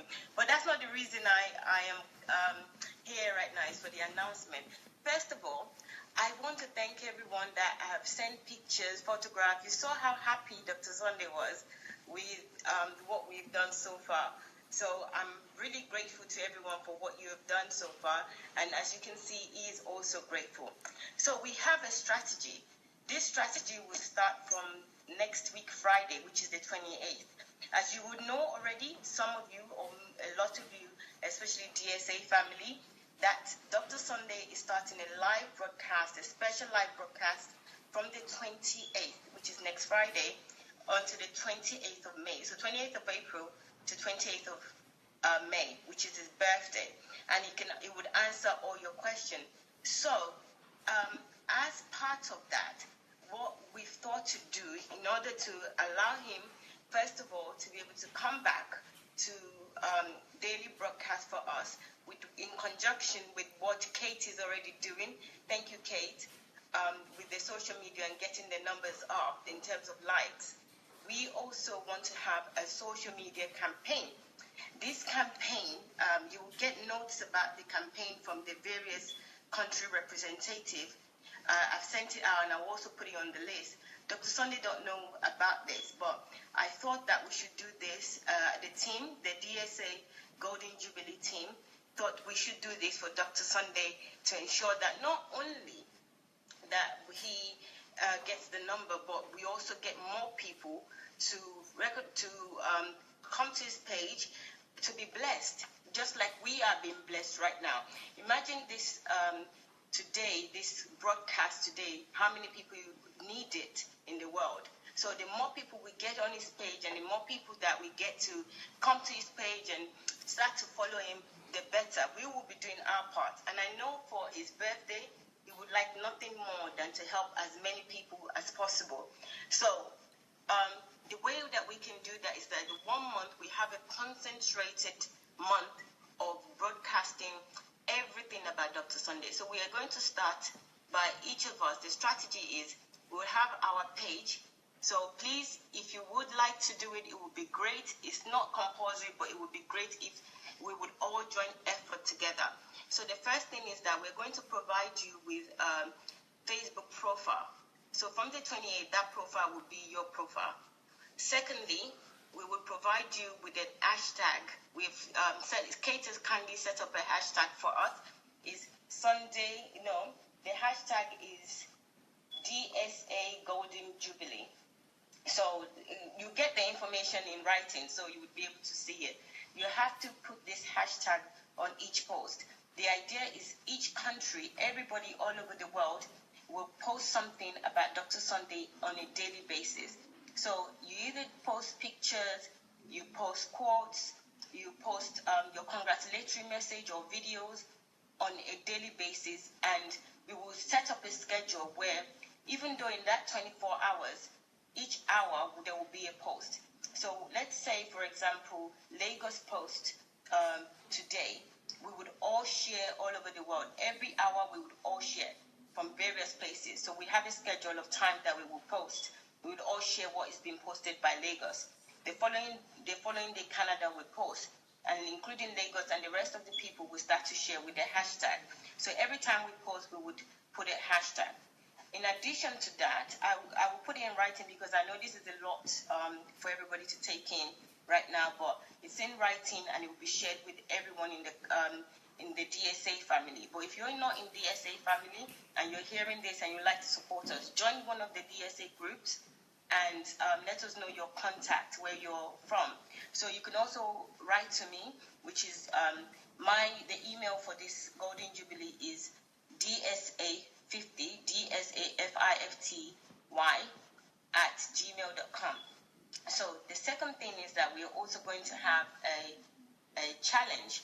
And the challenge is a brilliant challenge from Kate, is a fantastic idea from the team, and which is that we should write one thing or one attribute on a daily basis about Dr. Sunday. So an attribute that you admire about Dr. Sunday, you write it down on Facebook and you hashtag it.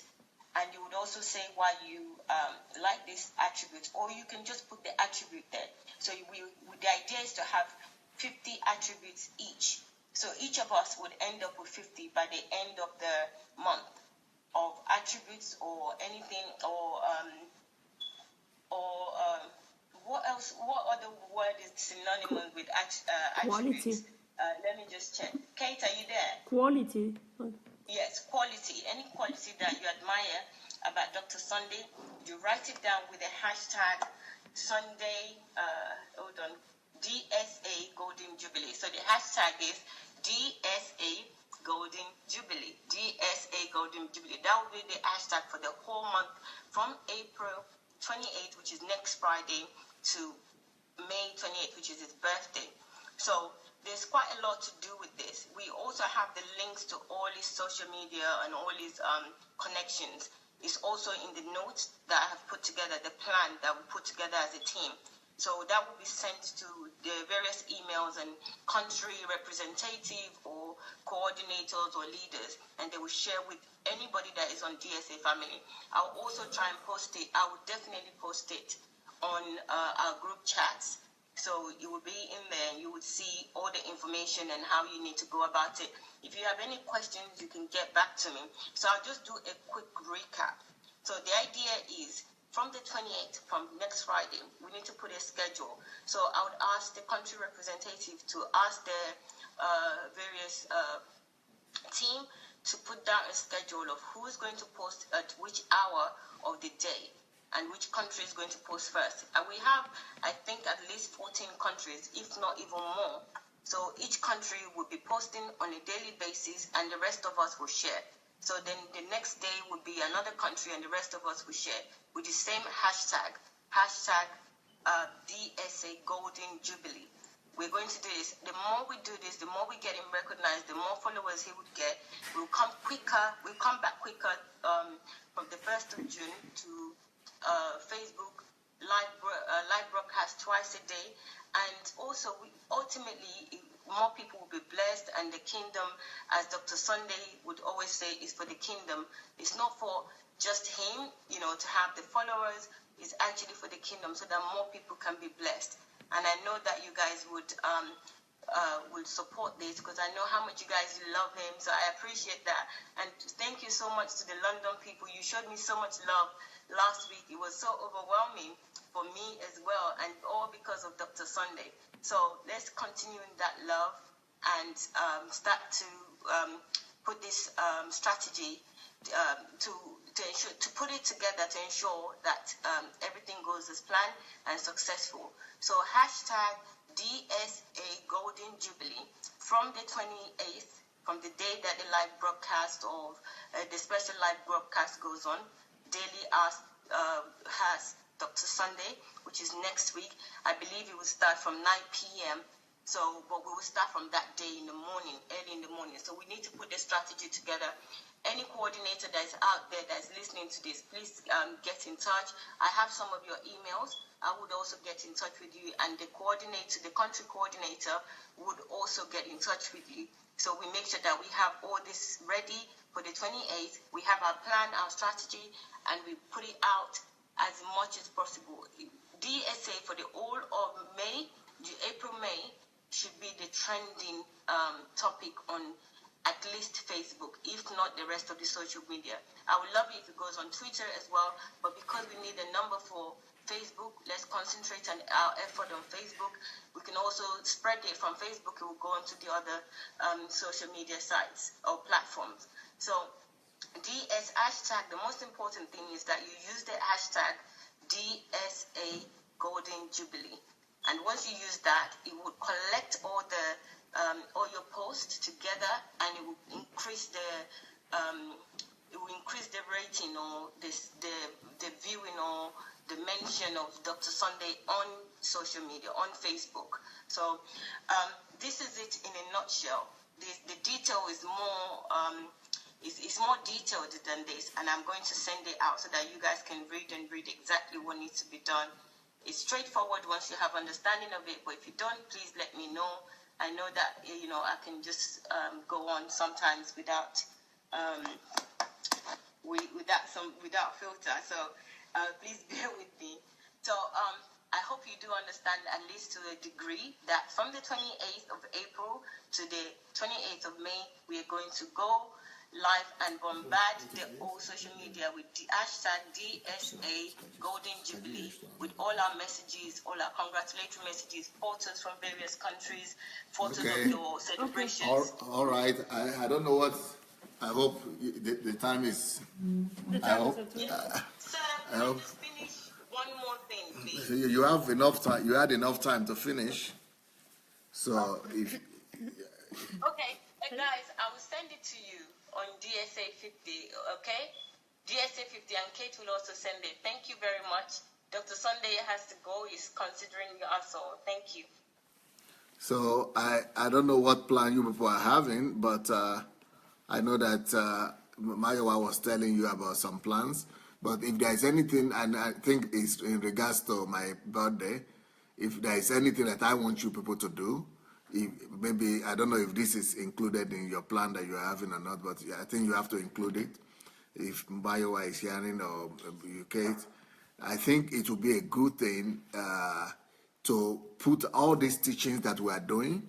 I think it would be a good thing to include it, that anything that anybody is going to post on Facebook or social media, they should always take some messages.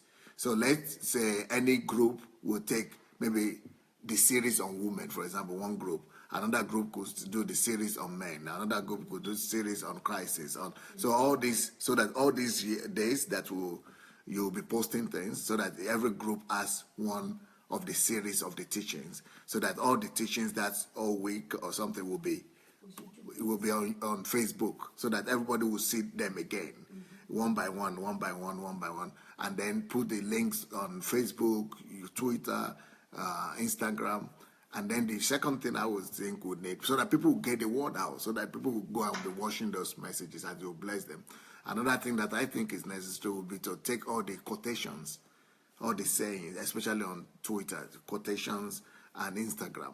The Instagram quotations are the ones that Elizabeth Ali did, and those same groups could be putting them out there in Instagram with the photographs and quotations, and then Shiga also did very good ones.